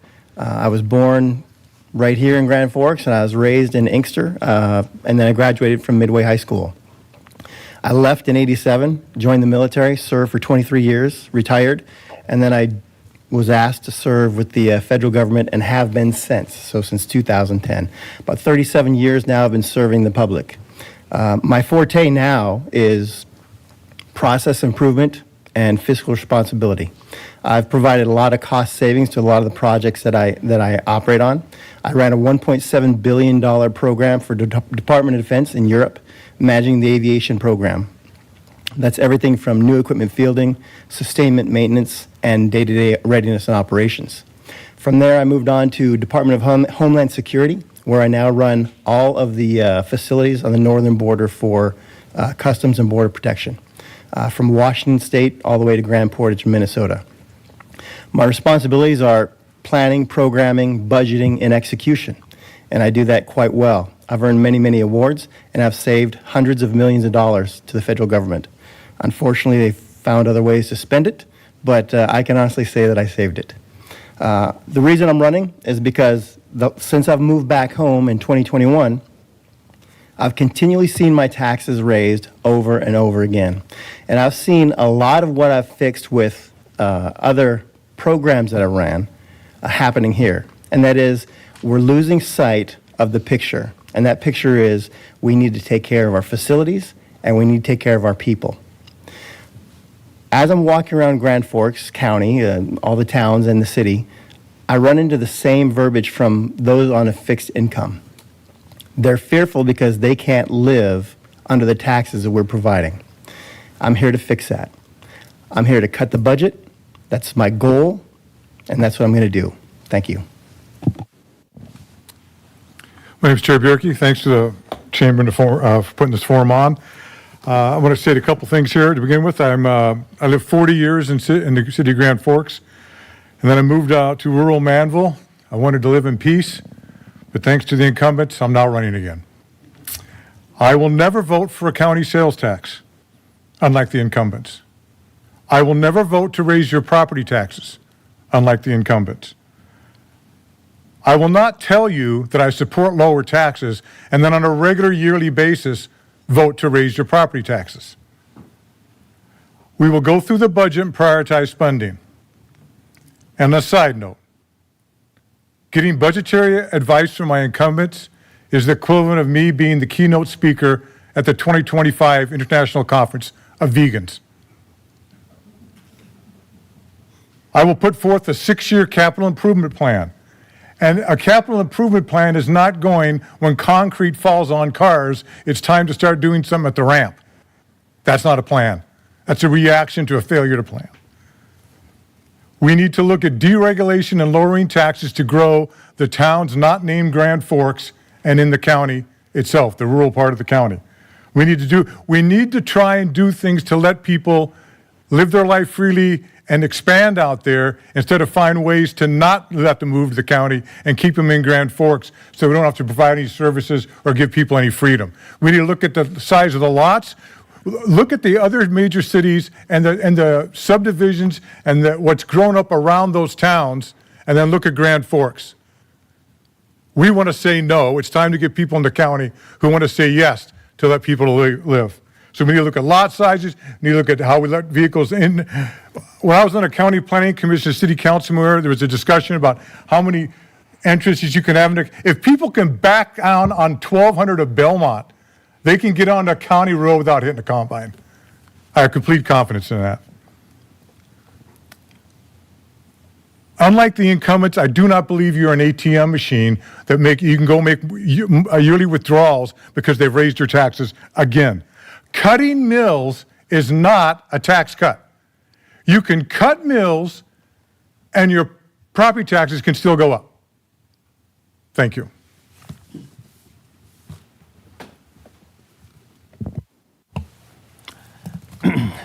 Hello, my name is Dave Engen. Thank you to the Chamber and to Garth and Barry for moderating this. I'm glad to see everybody here. I'd heard that sometimes people don't show up for these things, so I'm glad to see an audience in addition to who will be watching on TV. I've been on the County Commission for 9 years. I was appointed for 1 year and I've run for election twice. And I'll be running for my final term. Now, Cindy and I are not term limited because the term limits came in while we were already on the board. But term limits going forward will be 3 terms. If I win this term, I'm not going to run again after that. So it's someone else's turn. My background is I grew up in Northwood, North Dakota. And after graduating from high school, I went to college and then law school at the University of North Dakota School of Law. Since I was commissioned through ROTC, I served in the United States Air Force as a judge advocate, which means an Air Force lawyer, on active duty in Montana, and the last year and a half back here in Grand Forks. Then I practiced law in Grand Forks for a little while after I got out of the Air Force, but we moved away and I spent 25 years in the Twin Cities. And we came back here 13 years ago, thinking we'd come back here when we're still young enough to get involved, and we didn't actually realize what that was going to turn out to be for both of us. But we're glad to be back here, and it's always fun to watch the UND and NDSU schools beat the Gophers once in a while in some of their sports. So I had a good time with that when we lived there. My goal to the commissioner is to hold down taxes while responsibly governing the county and providing the myriad of services that the people need. And that involves a great number of things. Some of the portfolios that I'm involved in heavily because of my background are the Grand Forks Air Force Base, the BRIC Committee, which is Base Retention and Investment Committee. As some of you may recall, in 2005, the Air Base almost went away. And some great civic involvement from leaders in Grand Forks and in the county saved the base, essentially, and now it is thriving and moving forward.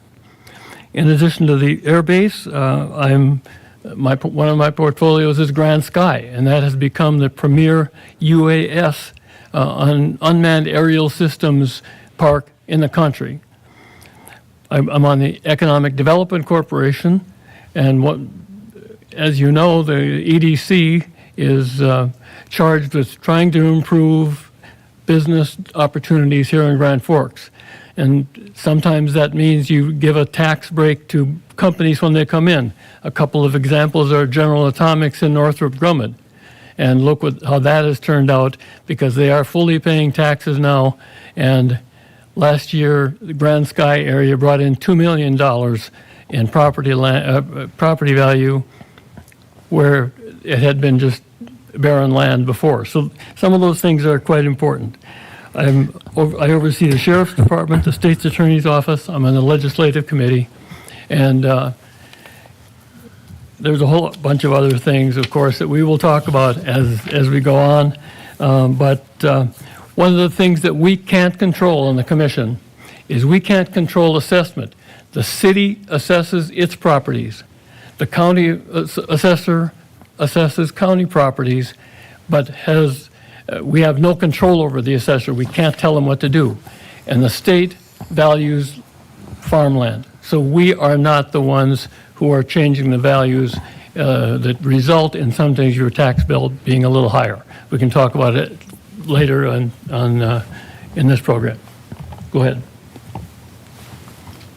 Thank you. The first thing I'd like to do before I introduce myself is to thank the two veterans that are sitting in front of us today. Thank you very much for your military service. It's very much appreciated. I'm Cynthia Peach. I'm running for Grand Forks County Commission. For those of you wondering what region am I in or what district am I in as far as voting, Grand Forks County Commissioners are at large. There is no district for Grand Forks County Commissioners as other counties have. I am the only rural Grand Forks County Commissioner. I've been on the commission for 12 years. I'm the 5th generation of growing up on a family farm. My husband farms. Our children, we have 2 children, one in Fargo, one in the Grand Forks area. And I'm very proud to say that our son is following his father's footsteps and doing some farming along with his other job. I've been a county commissioner for 12 years. It's been a learning curve. I was one of the only ones that I think is left of the commissioners that started the UAS Park, which people thought we were crazy. But it was a huge economic development mission. $400 million go into our economy from the UAS Park and the relationship that Grand Forks County now has with the Grand Forks Air Force Base. I graduated, I'm a lifelong resident of Grand Forks County. I actually went to Nelson County for high school, but I graduated from the University of North Dakota. I've been married for 39 years. I live on one end of the county, the western end of Grand Forks County, and I have a job as a director of transportation in northwest Minnesota. So I literally drive from one end of the county to the other every day. Not right now because I'm in a wheelchair, but every day of my job, I have gone from one end to the other in the county. I wanted to be involved in a leadership role at the grassroots level. When I ran in 2008, there were 10 or 12 people that were running to be county commissioners for 2 spots. We have 5 in the county commission. We have a budget of $34 million. We are a service provider. Grand Forks County Commission provides services. Many of the services are mandated in our legislature by the state of North Dakota. I'm very proud to be I'm very proud to be a commissioner. I'm proud of the services that we continue to provide within our county, and we hope that everything that is done is good. And thank you very much. Thank you for your opening statements. The first question that came from the audience is, how would you replace the county funds should Measure 4 pass? So you get the distinction of being able to answer that first, Ron, and then we'll stagger our questions from there. Thank you, Garth. So it's pretty simple. If you look at the way that Prop 4 was represented or brought forward, the budget that we have in 2024 is a budget for us moving forward. That's a fact. That's what has to be done. It has to be paid for by the state. So a lot of the scare tactics you're hearing about, we're not going to have money for fire, sheriff, EMS, it's a lie. It's used to manipulate you to do what they want, and that's not the truth. So let's move forward. The budget we have right now is $50 million. This budget has increased $22 million over the last 4 years. I'm talking the budget. I'm not talking the taxes. How do we control what comes out of our taxpayers' pockets? We control the budget. It's ridiculous. In 2019, we had $11 million excess funds to the county budget. Well, follow that up with, in 2023, we had $22.8 million that we were over. We budgeted $44 million, and we spent $66 million. It goes back to, are we running our programs appropriately, and is there anything within our processes that evaluates performance for our directors? I was shocked to find out that our directors aren't evaluated here. We have a thing called non-appropriated fund syndrome. Well, that's what I call it because I've been in federal government for such a long time. It's where I don't earn money and I don't save money, I only ask for money. That's a failure on our part because we forget where the money comes from. It's not state money. It's not county money. It's people's money that we're taking to provide a service. So we can go back and we can fund, because the state's going to pay our budget to the 2024 dollar amount, and cut costs, cutting waste, and we're going to have more than enough money. Thank you, sir. A couple of points. I was around in 2012 when it came up the first time and it failed. And this is what I heard from all of the Keep It Local people and all the local government entities at the time. Well, almost all. There were some of us who went there, who said, vote no, we'll fix it. Did it get fixed? And the answer is, we all know, no, it did not. They didn't fix it. What are we hearing now? Vote no, and then we'll fix it. I also want to say that if you notice, the majority of the time when you hear about Measure 4, the first things they're cutting is the police, the fire, the school, and the roads. Does anyone in this room, I don't care how far opposite you are to me, does anyone in this room believe there's nothing to cut in any government budget but police, fire, roads, and school? There's nothing to cut? Seriously, nothing? Now, as far as what we do here, on a side note, I got to mention this.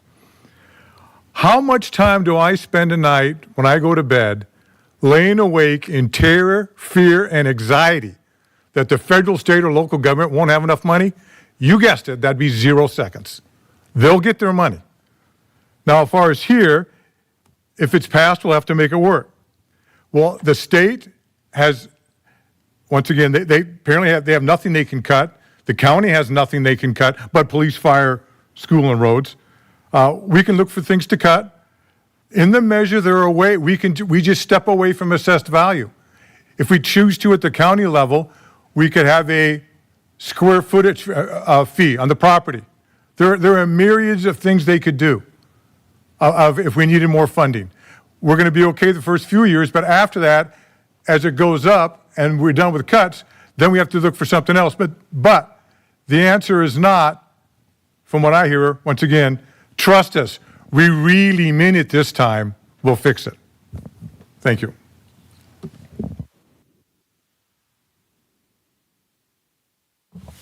Well, I don't know where Mr. Barta gets his numbers, but they aren't accurate. Ms. Peach talked about the budget and what the county budget is, and it's not jumping all over the place like they said it was.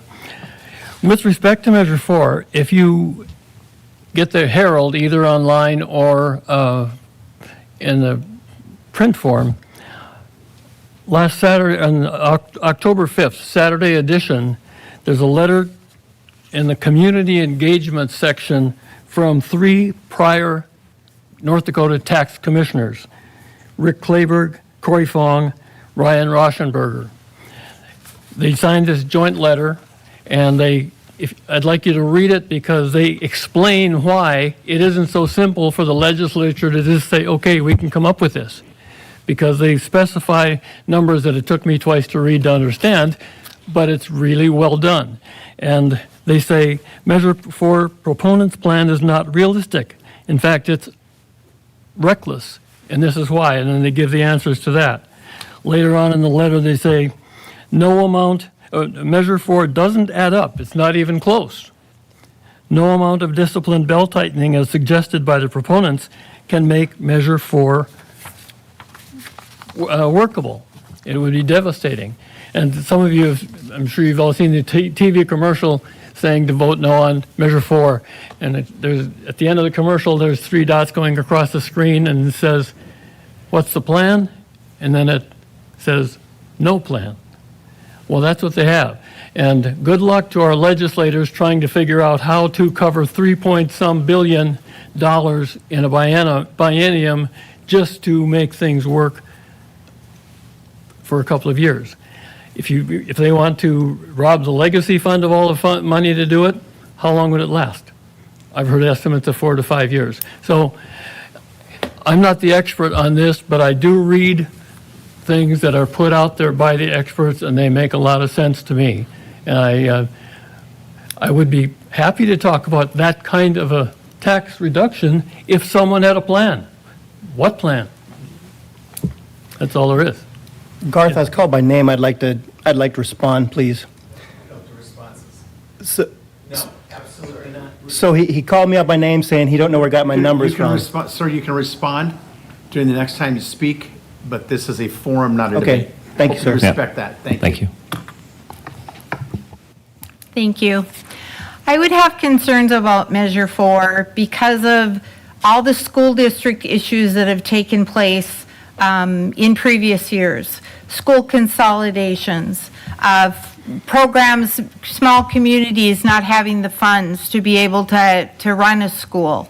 They're consolidating. Athletic buses are going 2 and 3 hours away from school districts so that they can play sports with other consolidated school districts. My concern would be, they think possibly some legislators may feel that they can do a better job of making those decisions, but those are grassroots decisions. Those are decisions that people are making about their children, about their grandchildren, about neighbors that are going to school. I don't see that we want to put all of Grand Forks County students in one school district. That wouldn't make sense. Schools are we have the lowest paid teachers in the union. Take a look at your tax bill.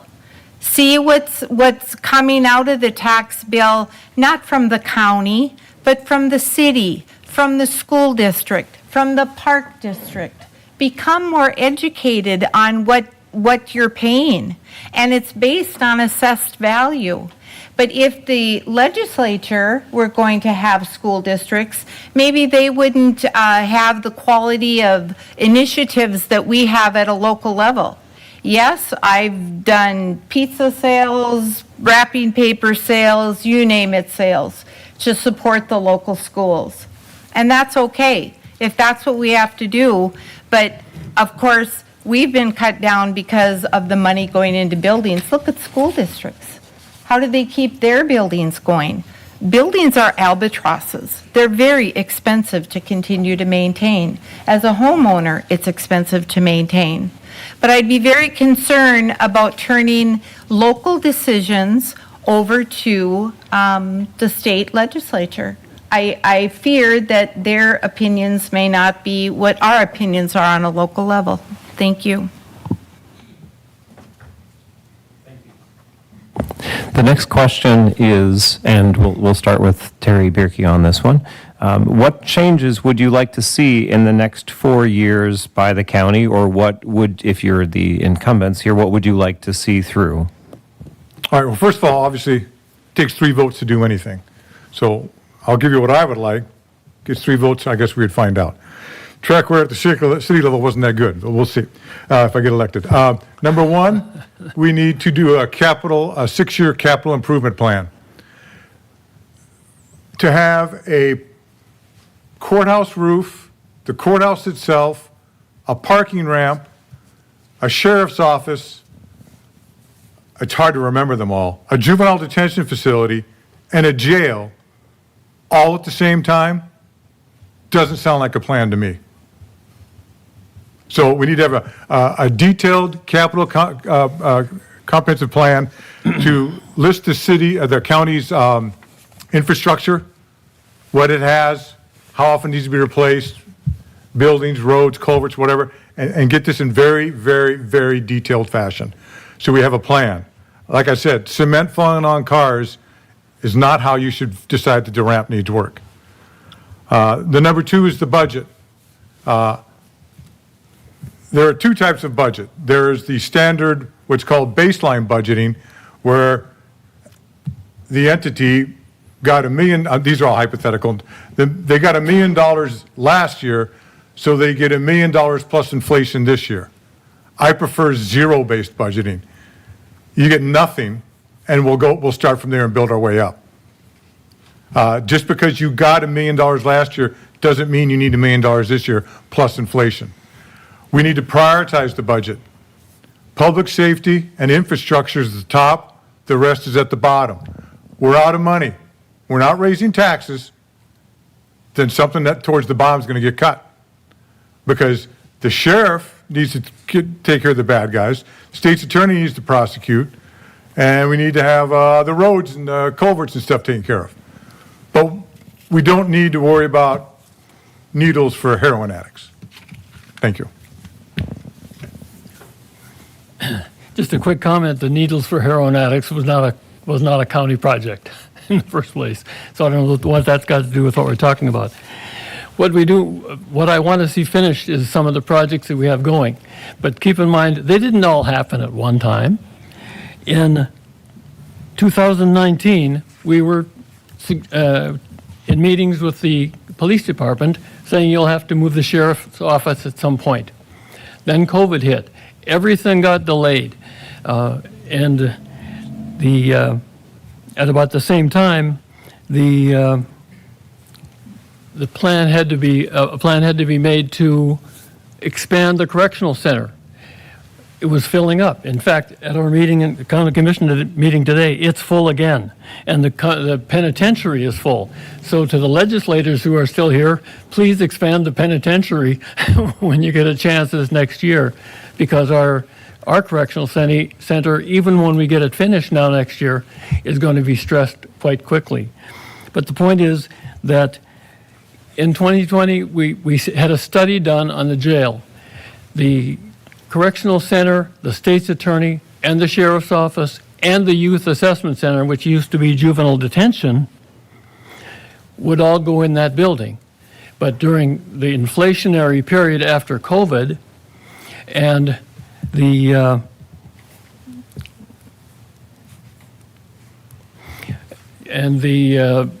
extra cost of money and so forth, that plan had to be scaled back. So we had to drop the sheriff's office out of there, and the state's attorney has been dropped out as well. Now, about that time, we had a study done on the parking ramp because we were noticing some issues with it. The engineering firm came back and said, here are the things we should do right away, and then we'll develop a long-term plan. We spent $460,000 in 2020 on those repairs. By now, some of those didn't hold right, and the engineers came back and said, we could do another fix, or we can just, we could go for it. We said, let's go ahead and get it fixed now. So now there's a complete renovation. It's costing nearly $3 million, but the money comes from the ARPA funds, American Rescue Plan, and it's about $3 million, and it's getting fixed. With respect to the courthouse, the lining on the dome began to leak in about 2020. The engineers said if we replace that lining, it'll be okay. They replaced the lining. A year or so ago, the chief judge came to our meeting and suggested it probably wasn't a good idea that water was running down the stairs from the third floor to the second floor. In other words, the problem had gotten worse. And we bonded for that. Borrowed money from the Bank of North Dakota to do that, and that's being fixed now. So I see the red flags up. So the point is, we have been fixing these along the way, and we've been studying them along the way, and it's not something we just woke up and said, oh, look at all the problems we have. That's nonsense. Thank you. I think that what we need to recognize, first of all, is that of the two incumbents sitting up here, there are two individuals running for election that have worked for the federal government. That means our federal taxes paid those wages. And in paying those wages, I'd like to know of the two, whoever refused to take away our wage increase, because that was my federal taxes. And so in wanting to keep county taxes lower, state taxes lower, what about the federal taxes and the federal government? Because you took checks from them on an annual basis. Point of order, is that a rhetorical question, or am I supposed to answer it? Okay, just checking. Thank you. spending is spending, and a couple of times we've heard tonight, if there weren't taxes, there would have to be some type of fees. Even at this up here, somebody said, well, then we would have to pay fees on things. I'm sorry, taxes need to be paid. We're not trying to, I pay taxes just like everybody else does. Both state, federal, county taxes, we all pay them. And we don't want them to go up and they'd be skyrocketing. But, you know, we have 500 miles of roads and bridge, 500 miles of gravel, 500 miles of pavement in Grand Forks County. When I started, it cost about $1 million a mile to pave a road. Now it's beyond that. We can't control that. What happens in Measure 4, if we're stuck at this budget, we're sorry, we can't fix the roads. Law enforcement is very important. I totally agree with that. But with law enforcement, we get more people breaking the law, and they have to go to jail. They go through the state's attorney system. You know, there's a whole process there that takes place. It's a domino effect. We want the bad people who break the laws to be incarcerated. We want them, our communities, to be safe. But how can we do that if we don't have room in the jails, we don't have enough state's attorneys, we don't have those that take care of the getting them from the criminal act that was performed to the point where they need to be incarcerated for a period of time because of breaking the law. That's why our laws are made. And it's very important for us to remember that as citizens. Thank you. So here's our number one problem. You didn't hear them talk about a solution. They just need more tax money. That's the problem. So let me give you an example. Mr. Reagan called me out by name and he said, where did Ron get those numbers? I got them from the Grand Forks County website, the budget area. And let me get very specific with you, sir. In 2022, you budgeted $42.4 million. In 2023, you budgeted 44.8. That is an increase in the budget.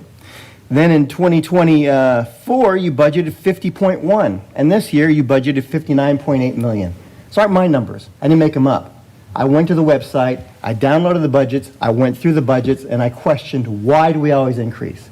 Another question, who asked not for a wage increase as a federal employee? This guy did. I had to furlough my employees every time a budget wasn't passed. I'm the one that said, I don't need my pay. This guy did. I'm not doing it for me. I'm doing it for my family and my children in the future. Appropriated funds syndrome is real, and we've got to stop it. It's not your money. It's their money. Our job is to get them their money. So we talked about what am I going to change? Number one, cut the budget. Bottom line up front. I'm coming after it. I'm asking for a 15% scenario from all the directors to cut costs. Let them figure it out. They're being paid hundreds of thousands of dollars a year total.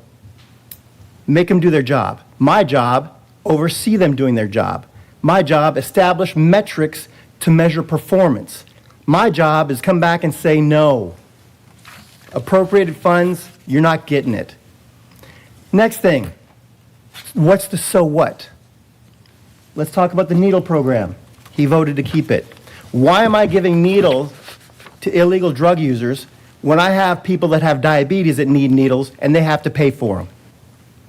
Well, it's funded by somebody else. Reception, inventory, storage, packaging, and issuing comes out of the budget dollars because it's manpower costs.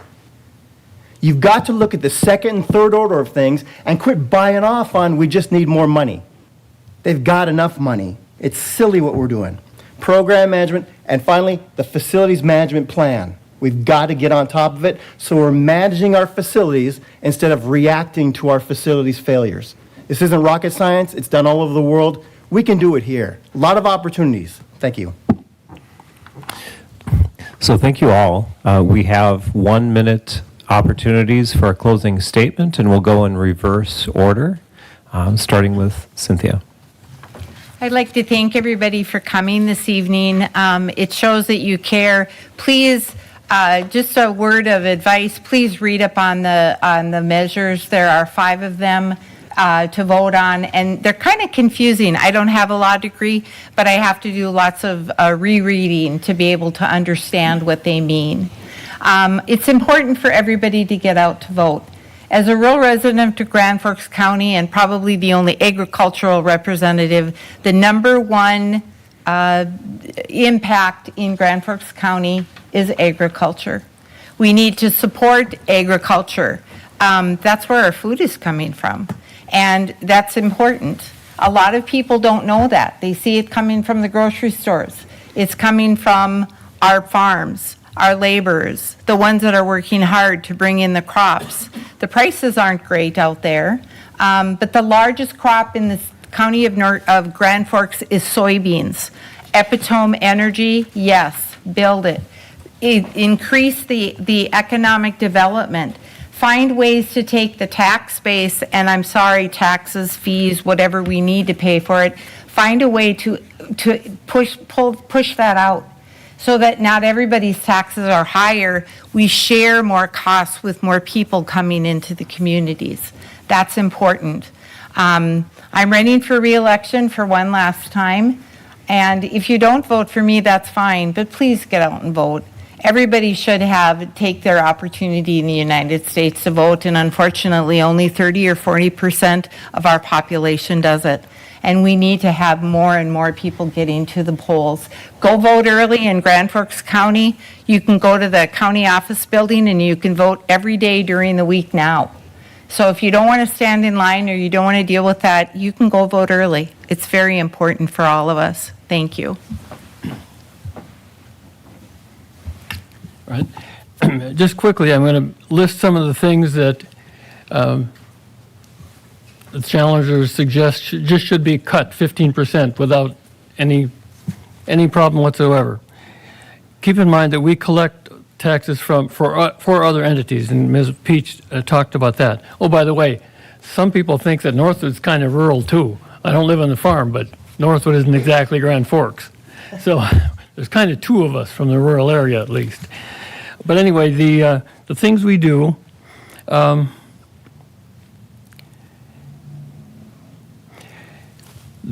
jail, juvenile detention, emergency management, highway department, NDSU extension, sheriff's office, recorder's office, state's attorney's office, veterans administration office, finance and tax, equalization office, planning and zoning, human resources, building and grounds, IT, our computer folks, human services, marriage licenses, passports, county weed board, water board, soils committee, Larimore Dam, and recreation areas. Those are some of the things that people don't know that the county is involved in. And we fund some of those. Some of them we have to fund. CVIC, for example, which is crime victims situation. That's a mandate from the state. Come up with the money, folks, but they don't give us any money to do that. On the budget issue, I'll just take just a few seconds here. Don't be fooled by slogans and misinformation. Everybody says, we're going to cut taxes, or we're going to cut wasteful spending. Well, we had budget meetings earlier this summer. Ms. Peach and I and the other 3 commissioners attended them all. We spent hours and hours going over all 16 departments, line by line, working on the budget. And neither of the challengers attended those public meetings. They weren't there by Zoom. They didn't watch what we were doing. They didn't go over the budget to see what could be cut. So had they done so, I'd welcome their suggestions on wasteful spending. But at this point, it's simply a slogan. And what I can tell you is the 5 of us on the commission and our staffs do the very best we can to keep taxes as low as we can, but providing the services we all want in the county. Thank you. I would appreciate your vote too, by the way. Going to go rapid fire. We don't want all of them. You do, and some other people do, but not all of us want all of them. Point number 2, I bear no ill will to my 2 opponents on this side. Very passionate what I believe in. I'm all about the policy. As far as the only time I've collected taxpayer money in my life was a member of the United States Air Force, where every day I took a firearm to work. So if that's a problem, just let me know, but I thought it was okay. In closing, then, we can do better. I refuse to accept there's nothing to cut. There's nothing we can do better. There's no way we can be more efficient. I've already addressed the fact why I didn't go to the budget meetings. And anyone in this room who watched any of the council meetings, and they're probably still on YouTube if you want to go see them, in September, every year from 2008 through 2015, and watched one particular council member for 2.5 hours hold the rest of them up, you'll see how much I get into detail. I will go through that budget, not line, but I'll go letter by letter. I'm going to go through the budget. We're going to do better. And once again, we'll prioritize. And if it gets to the point we don't have the money, we stop. And if somebody wants something, wants something, maybe we have to do it a different way, as opposed to raising taxes all the time. Since I moved out into the county, where once again, I wanted to be left alone. That's my 3 favorite words I want the government to do for me: leave me alone. The value of my house goes up every year. Every year it goes up. Every year my taxes go up. I don't believe it. I don't believe it's necessary. We can do better. If there are issues with the state, whoever gets elected, left, right, center, whoever, if the state's doing an unfunded mandate, you'll be getting a visit if I'm elected. I'll be there, and I'll try and bring 2 other commissioners with me at least.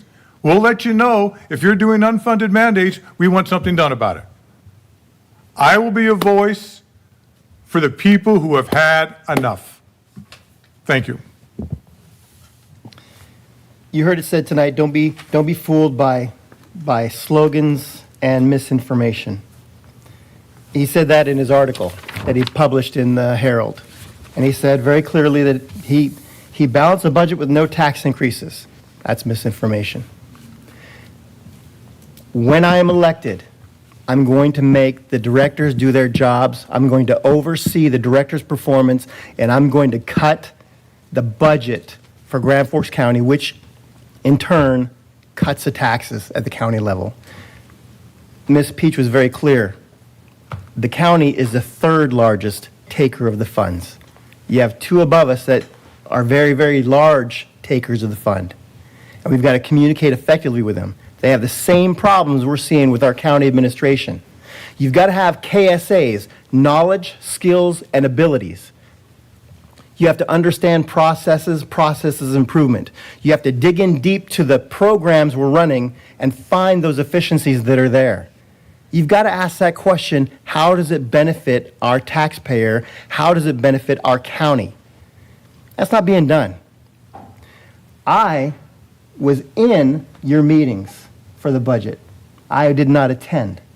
And I utilized the appropriate route, my representatives, to query, question, and recommend. I don't have to be there when I'm not elected to be there, because you told me and you taught me well that if I'm not on the agenda, I don't get to speak. Sir, why would I waste my time? When I'm elected, there will be, and I'm going to push very, very hard for this, community conversation time. I want to hear what you have to say. When I'm elected, I want the agenda published before the meeting so people can go onto the county website, read what's coming up, and come and make an educated point that they want to make. What we've done is we've started planning in a bubble and executing in a bubble, and it's not benefiting anybody. I want to come and change that. There's 2 right choices up here. The killer bees is what I'm hearing. We can do it with your help. Thank you. I want to thank you all for your time and your passion for our county. I'm a lifetime member of this county, grew up on a farm not too far away from Northwood, and had the pleasure of living in Grand Forks ever since college. So I really want to thank you for your passion for our county. On behalf of the Chamber's Government Affairs Committee, I want to thank everybody and want to remind you that Election Day is Tuesday, November 5th, so be sure and get out and vote. And you can vote already, as we heard. So we want to let you know that the forum is on the city's Facebook channel, and this forum is now concluded. Thank you very much. Best of luck, Mr. Graham. Good luck.